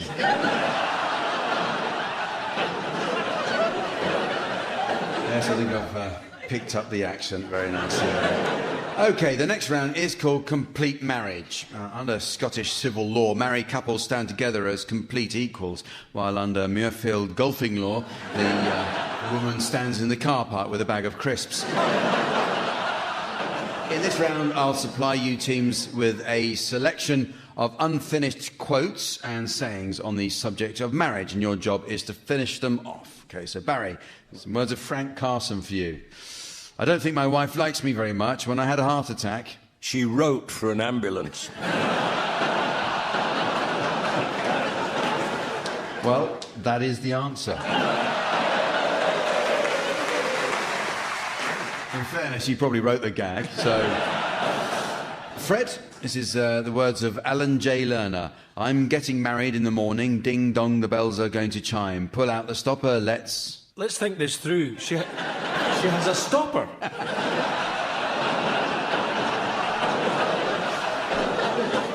Pull out the stopper, let's have a whopper, but get me to the church on time. Susan, this is some words of Albert Einstein. Albert Einstein. Men marry women with the hope they will never change. Women marry men with the hope they will change. Invariably... It's just a waiting game until one of them dies.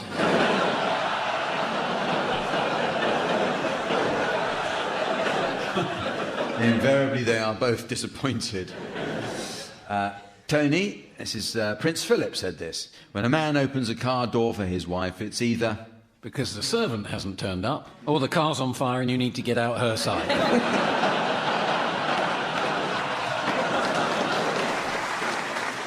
He said it's either a new car or a new wife. Back to you, Barry. That's a limerick. There was a young man from Elora who married a girl called Lenora. He played her at cricket. When she took his wicket, she got a thumbs up from the scorer. He said, but he had not been wed very long till he said, oh, drat, I've married a snorer. Fred, for you, here's an English proverb. It's a good horse that never stumbles and a good wife that... Romps home at 5 to 1. A good wife that never grumbles. Susan, some words of Arnold Schwarzenegger. I think that gay marriage should be between... Susan Calman and Gillian Anderson. He said, I think that gay marriage should be between a man and a woman.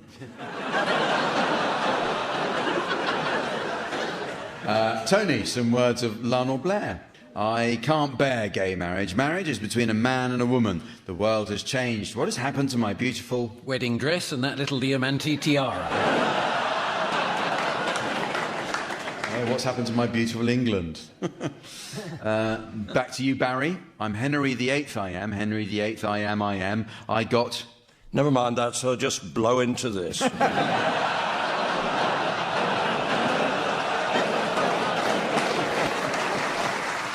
It's, I got married to the widow next door. Fred, here's a Scottish proverb. A hairy man's a geary man, but a hairy wife's a... Bonus.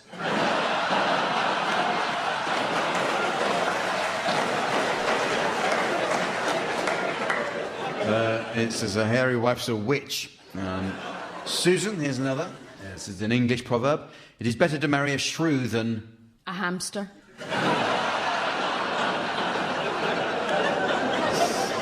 To marry a shrew than a sheep. Don't know. Not that much better.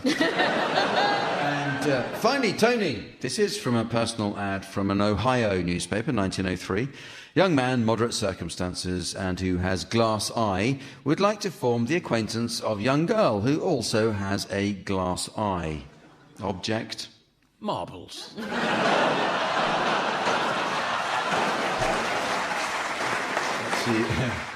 Object matrimony. Well, here's some for any of you to have a go at. Carol Vorderman, my first marriage was totally unsuitable and shouldn't have happened. It was a whirlwind rebound thing. I was 23 or... 246 minus 16. 23 or 24. Scottish proverb now. Choose your wife on Saturday and not on... eBay.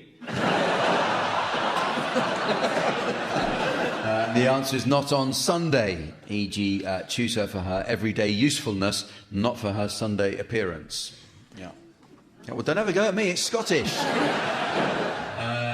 And finally, some words of Princess Margaret. I would like it to be known that I have decided not to marry Group Captain Peter Townsend. Mindful of the Church's teaching that Christian marriage is indissoluble and conscious of my duty to the Commonwealth, I have resolved to... shag around instead.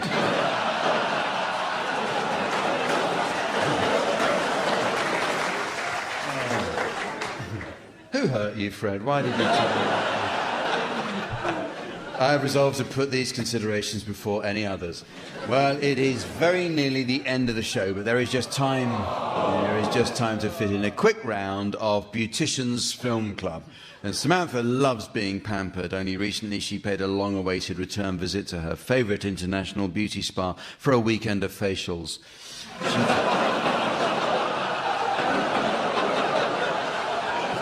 She told us she felt quite emotional to be back enjoying massages with old friends, one Turkish, one Thai, before a rather brisk Brazilian brought tears to her eyes. Teams, I'd like you to suggest film titles likely to be popular with an audience of beauticians. Can you please start this one, Susan? Back, Sack and Crack to the Future. Barry.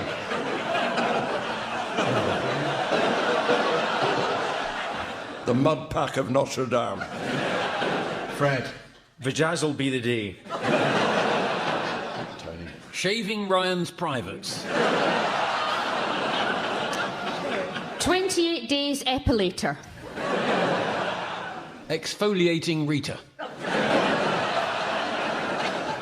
Murder on the L'Oreal Express. Paint your sagging.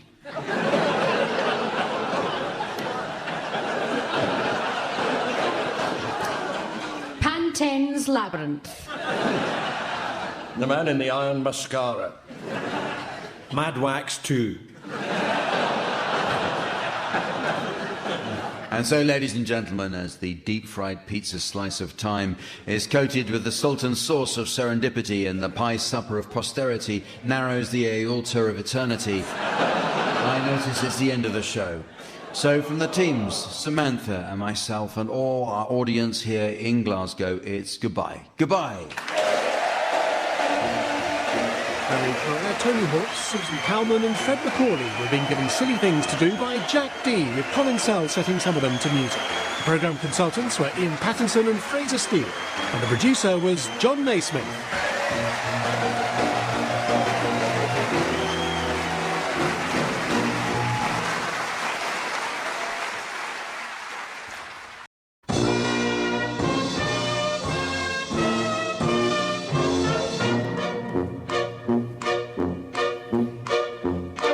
We present I'm Sorry I Haven't a Clue, the antidote to panel games.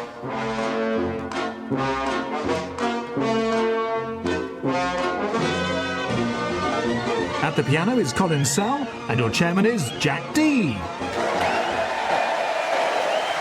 Hello and welcome to I'm Sorry I Haven't a Clue. You join us this week on a visit to Sheffield. Often referred to as Steel City by the South Yorkshire Police Burglary Division. The world's first ever official football club, Sheffield FC, was formed in the city in 1857. The first Sheffield team was to enjoy an extraordinary 5-year unbeaten run, which was only brought to an end in 1862 when a second British club was formed.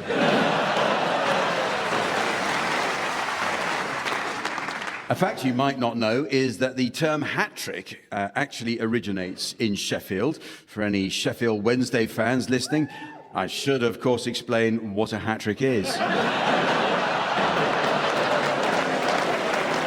It's when the opposition striker puts 3 past your goalkeeper.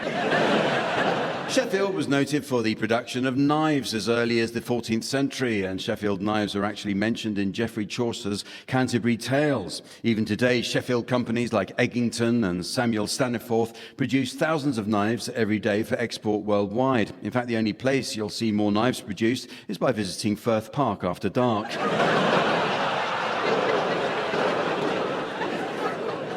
Let's meet the teams. On my right, please welcome Tony Hawks and Lucy Porter. And on my left, Miles Jupp and Milton Jones. And And taking her place at the desk next to me to enjoy an evening of scoring, please welcome the ever-delightful Samantha.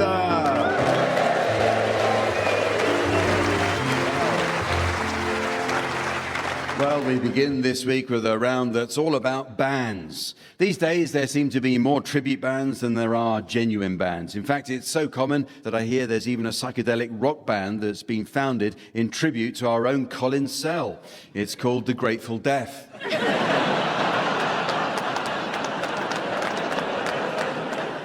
Anyway, teams, in this round, I'd like you to please suggest disappointing titles for tribute bands. You can start this one, Miles. Simply Dead. Lucy. Public Enema. Tony. Break, Wind and Fire. Milton. Emerson, Lake and Starmer.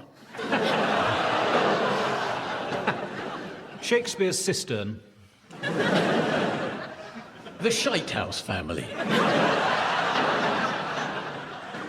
Eminem, da-da-da-da-da.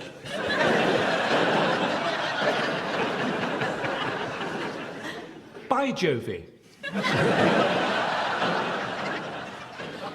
Rage Against the Mash, I ordered chips.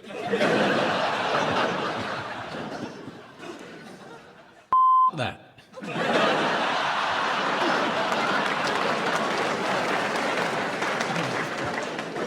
Damp, damp, damp. Terence Trent Lester. Florence and the Mash, she ordered chips too. Well, it's time for a musical round now, as I ask the teams to sing one song to the tune of another. At the piano, we have Colin Sell. And, in fact, Colin was telling us about his days as a music scout and how thrilled he was back in the 1970s to discover The Cure. In his case, just a simple tin of stewed prunes. Okay, we'll start with you, please. Lucy Porter, I'd like you to sing the words of I'm Too Sexy by Right Said Fred to the tune of Bring Me Sunshine.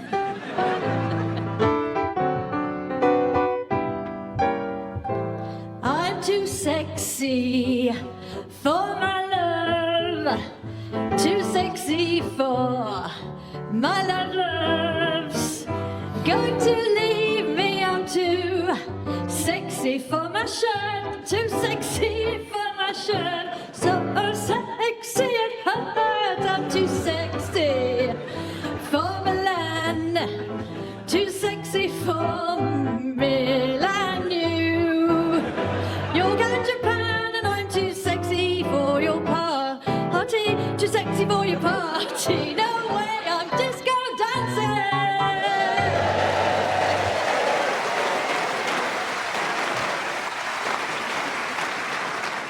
You now, Milton Jones, and I'd like you to sing the words of The Laughing Policeman to the tune of The Funeral March.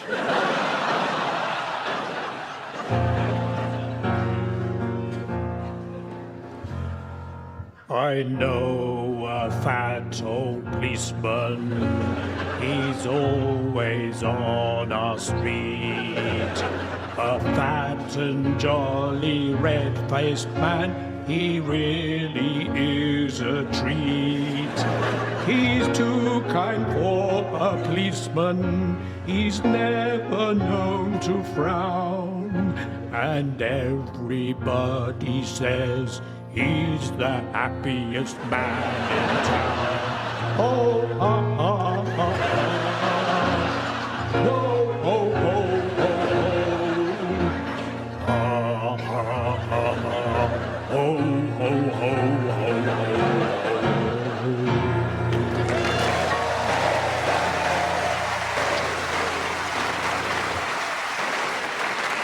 Excellent stuff. You now, Tony Hawks, I'd like you to sing the words of What Does the Fox Say to the tune of The Girl from Ipanema.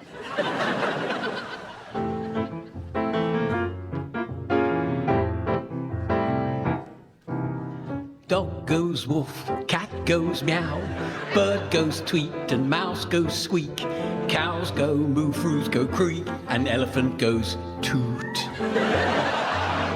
Ducks say quack and fish go blub and the seal goes ow, ow, ow. But there's one sound that no one knows. What does the fox say? Ding, ding, ding, ding, ding, ding, ding, ding, ding. Good ding, ding, ding, ding, ding, ding, ding, ding, ding. Good ding, ding, ding, ding, ding, ding, ding, ding, ding. What does the fox say? What, pa, pa, pa, pa, pa, wa, pa, pa, pa, pa, pa. Pa, pa, pa, pa, pa, wa, wa, pa, pa, pa. What does the fox say? Ha, ha, hatty, ho. Hat, hatty, hatty, ho. Hatty, hatty, ho. What does the fox say?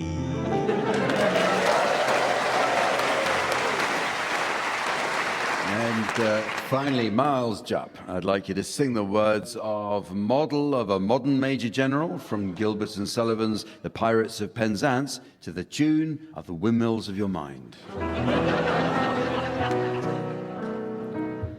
I am the very model of a modern major general. I've information, vegetable and animal and mineral.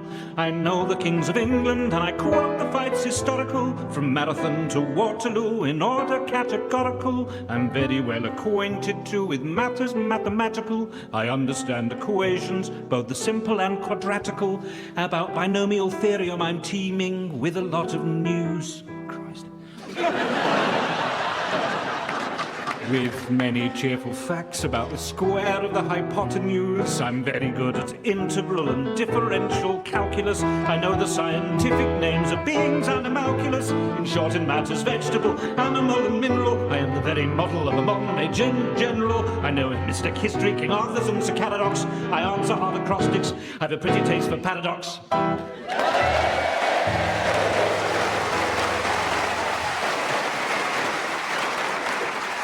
Thank you, Miles. And don't worry, if you're walking back to the hotel, we'll arrange security. This next round is called Word for Word, and it's all about words.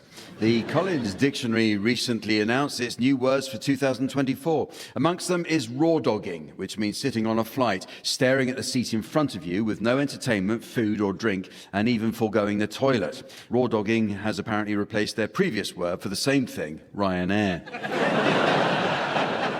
In this round, each team takes it in turn to exchange a series of words, while the opposing team should challenge if they detect a connection between any of these words. Okay, I'd like you to start exchanging completely unconnected words, Miles and Milton. Tony and Lucy, it's your job to try and spot a connection. If I uphold the challenge, I'll ask you to take over, and so on. So off you go, please, Miles and Milton. Beef. Aerial. Regimen. Pin. Chapati. Ipswich. Tony, chapati, Ipswich? Well, I had a terrific curry in Ipswich, and I had a chapati there, and I think that is a connection. Certainly a personal one. Also, Ipswich is in a part of the country that is very flat, like a chapati. Yes. Yeah. Yes. So, well, between the two of us, surely we've done enough. I think you probably have. I think it was a good joint effort, and the audience enjoyed it as well. So, over to you, Tony and Lucy. Antidote. Competence. Bread maker. Bear. Dense. Parade. Dictate. Parade, dictate, Miles? Yeah. Don't look so baffled, Jack. I'll explain it. Well, if you're a dictator, you probably order a lot of parades, don't you? You see them marching up and down, trying to make people feel good about themselves. I think, but the word was dictate, not dictator. Yeah, what do dictators do? I'm not trying to be a dick. I'll let you get cocky with me once. But yes, okay, I'll let you have dictate, parade. Over to you, Miles and Milton. Thanks for remembering. Well, it's been a while.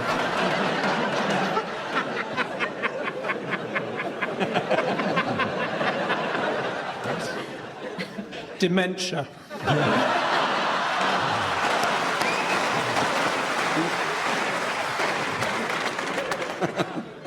Eggy. dementia.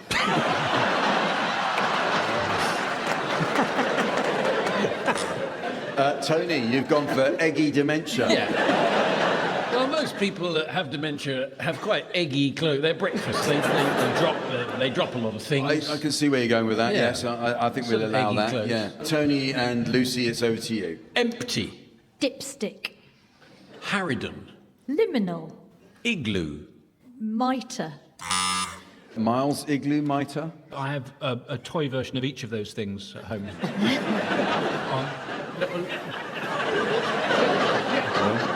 Yeah, and I live in Ipswich, so that's acceptable. I have a little toy igloo and a little toy mitre that was left over. I've lost the toy bishop it came with, but it's quite a sad day, actually. But nevertheless, I have both of those things. Why did you have a toy bishop? I couldn't afford a real one. Okay, well, that's the connection. I'm buying that. I'm happy with that. So back to you two.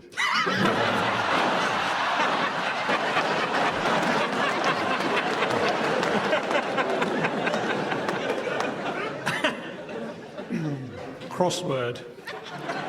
Vacuum. Elegant. Vacuum elegant, Tony? Well, you vacuum your house to make it look elegant. I think you vacuum your house just to make it look cleaner. Not elegant? Not elegant, no. I don't think elegance comes from vacuuming. Elegance is to do with style, Tony. No amount of vacuuming can provide that. I've been to your house. Yes. You weren't actually invited, but you came. I've looked through the windows. I'm not going to allow that, so it's back to you, Miles and Milton.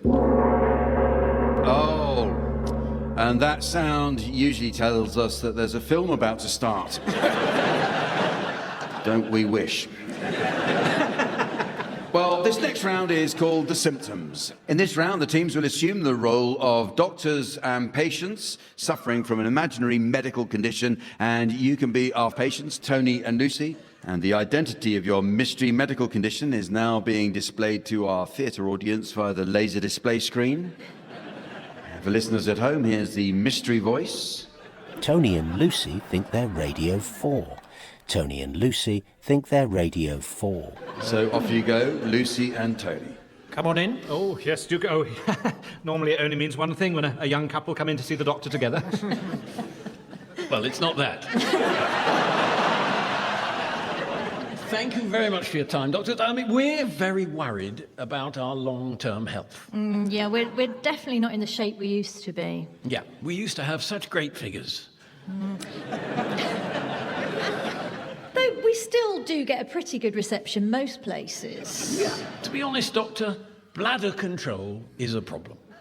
And we're both furious about it. Yes, we're a couple of crossing continents.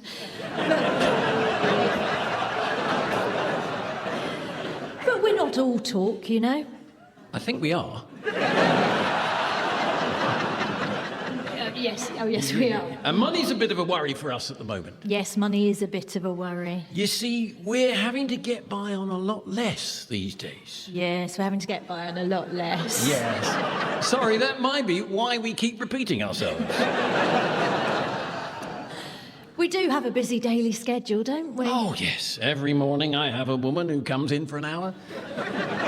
And I usually come over all funny around 6:30. No, not as often as you used to. No. The sad thing is that people misjudge us. They think we're just serious and unsexy, but that's not true at all, is it? Absolutely not. I'm constantly getting turned on. Me too. I tend to get most turned on around 7 in the morning, usually by people over 50. What gets you turned on most, would you say? Oh, for me, it's Melvin Bragg. Goodness, yes, he's gorgeous. Yeah. Good to know we're on the same wavelength. We get turned off too, though, don't we? Oh, yes, usually at 2 p.m. and 7 p.m. on weekdays.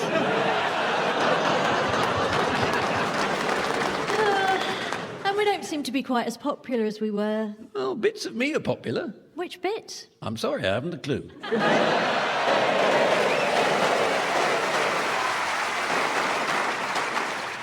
I think it sounds like you're, I don't know, is it still on? Radio 4?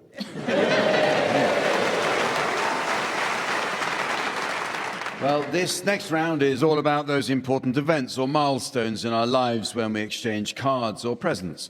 You'll be surprised to hear I'm not a great present buyer. On occasions such as a birthday or Christmas, I tend to opt for a greetings card. My wife, on the other hand, is a very keen present giver and generous to a fault. Last Christmas, just to stop her asking, I suggested she get me a simple cheese plant, which is why I'm now the proud owner of the Limeswell Creamery.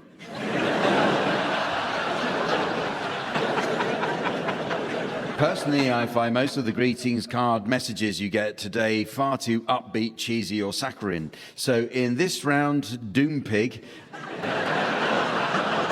I'd like you teams to suggest for me some more realistic and downbeat greetings card rhymes and messages which more accurately reflect the world as we know it. Miles, you can start. Sorry for your loss, but at the same time, congratulations on your inheritance. Lucy. This is a get well soon card. I wish I'd found out sooner that you were feeling down, then I wouldn't have hidden in your wardrobe dressed as an evil clown. Milton. So sad to hear about your husband, Clive. It now appears he's still alive. Tony. Happy Father's Day. A day for Dad to stop and rest and maybe have a glass of fizz, while Mother wonders in the kitchen how to tell him they're not his. Good luck in your new home, wherever it is, because you certainly can't stay here.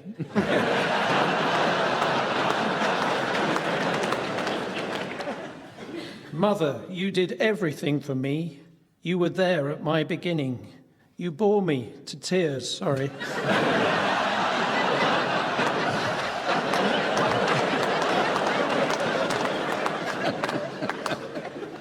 On your new baby. We wanted to praise your new wee lass, but thought it best to keep it vague, because we noticed in the photo she looks just like William Hague. So sad to hear about your darling cat, who's left the world at the age of 7. My garden oft he used as a toilet. I hope he's the only cat in doggy heaven.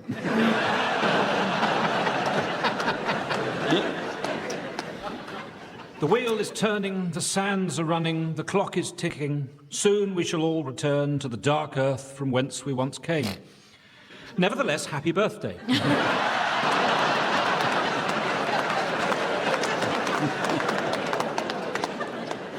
Congratulations on your new job. I guess it's just bad luck that the last incumbent blew it, and that no one else within the fold was mad enough to do it. But you have been selected, so if you can, be merry. The Most Reverend Richard Coles, Archbishop of Canterbury.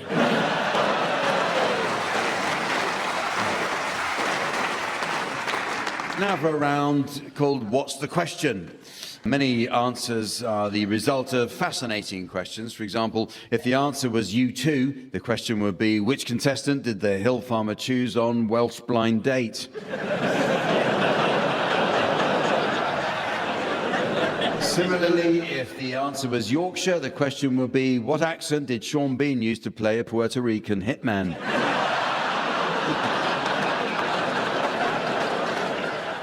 OK, teams, I'll provide the answers to various questions, and I'd like you to suggest what you think the original questions would have been, OK? So we'll start with you, Miles. Here's the answer. What's the original question? Life would be impossible. What would be the human cost if the temperature of the entire planet was controlled by the thermostat in my parents' sitting room?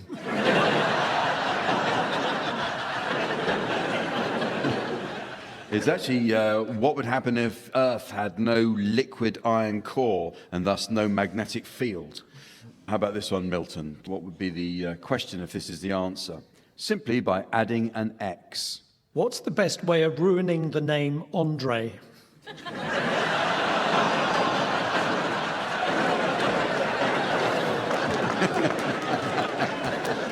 In fact, fact, the question was, when airports adopted three-letter codes in the 1930s, how did airports with two-letter names create their codes? Hence, airports like LAX, LAX. Tony, another answer for you. I want the original question. The Pope's inner chamber. Where's the Pope?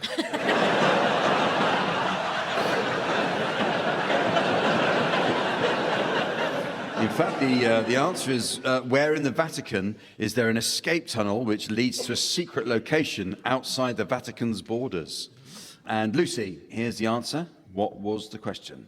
Only when it's upside down. Is it ever enjoyable to sit on a shooting stick? The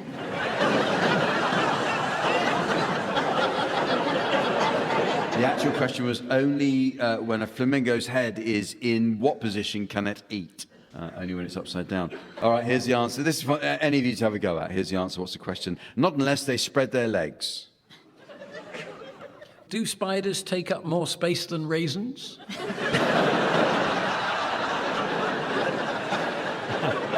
It's actually, are giraffes able to drink water from a river or watering hole? And here's another one. What's the question? They are indistinguishable from human ones. What is remarkable about Elon Musk's eyes?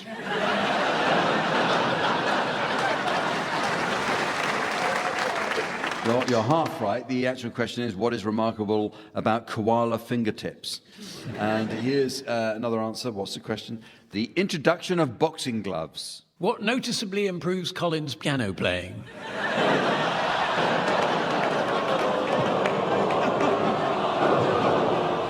In fact, it was the original question is, what counterintuitively led to an increase in the number of fatalities in the sport of boxing? And finally, the one closest to the entrance. Who gets to go first in a threesome?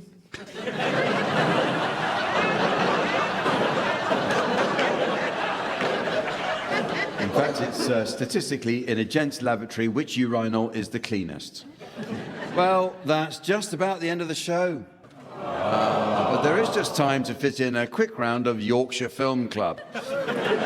Incidentally, football scout Samantha was telling us how she's taken advantage of our visit to Sheffield to visit Bramall Lane to give a talented young footballer a trial. She says she was immediately impressed with his tackle, but concerned he might go down a bit too easily, decided to pull him off at half-time. She's convinced with him they'll soon be on top of the table. Thank you for sending that one in, Mrs. R. Reeves of London West 1. Anyway, in this round, teams, I'd like you please to suggest the titles of films likely to be enjoyed by people from Yorkshire. I'd like you to start, please, Milton. Terminator.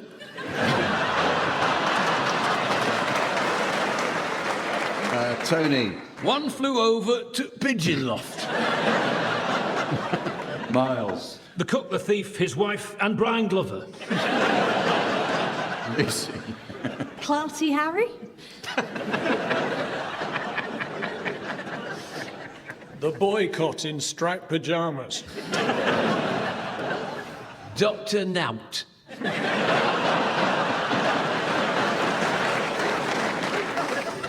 The Grapes of Rotherham. Down and Out in Beverly Hull. Sheepless in Settle.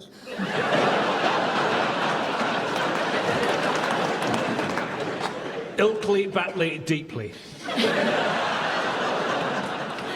There's something about Mary. Will you have a look, Mr. Herriot? Murder on Transpennine Express. For a few dollars more, I'm not made of money. E.T.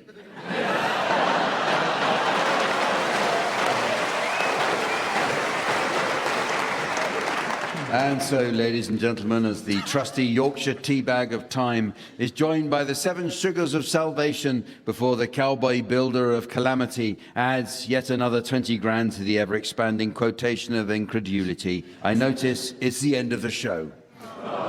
So from the team, Samantha, myself and our audience here in Sheffield, it's goodbye. Goodbye. Tony Hawkes, Miles Jupp, Lucy Porter and Milton Jones, who have been given silly things to do by Jack Dee, with Colin Sell setting some of them to music. The programme consultants were Fraser Steele and Stephen Dick. The producer was John Naismith.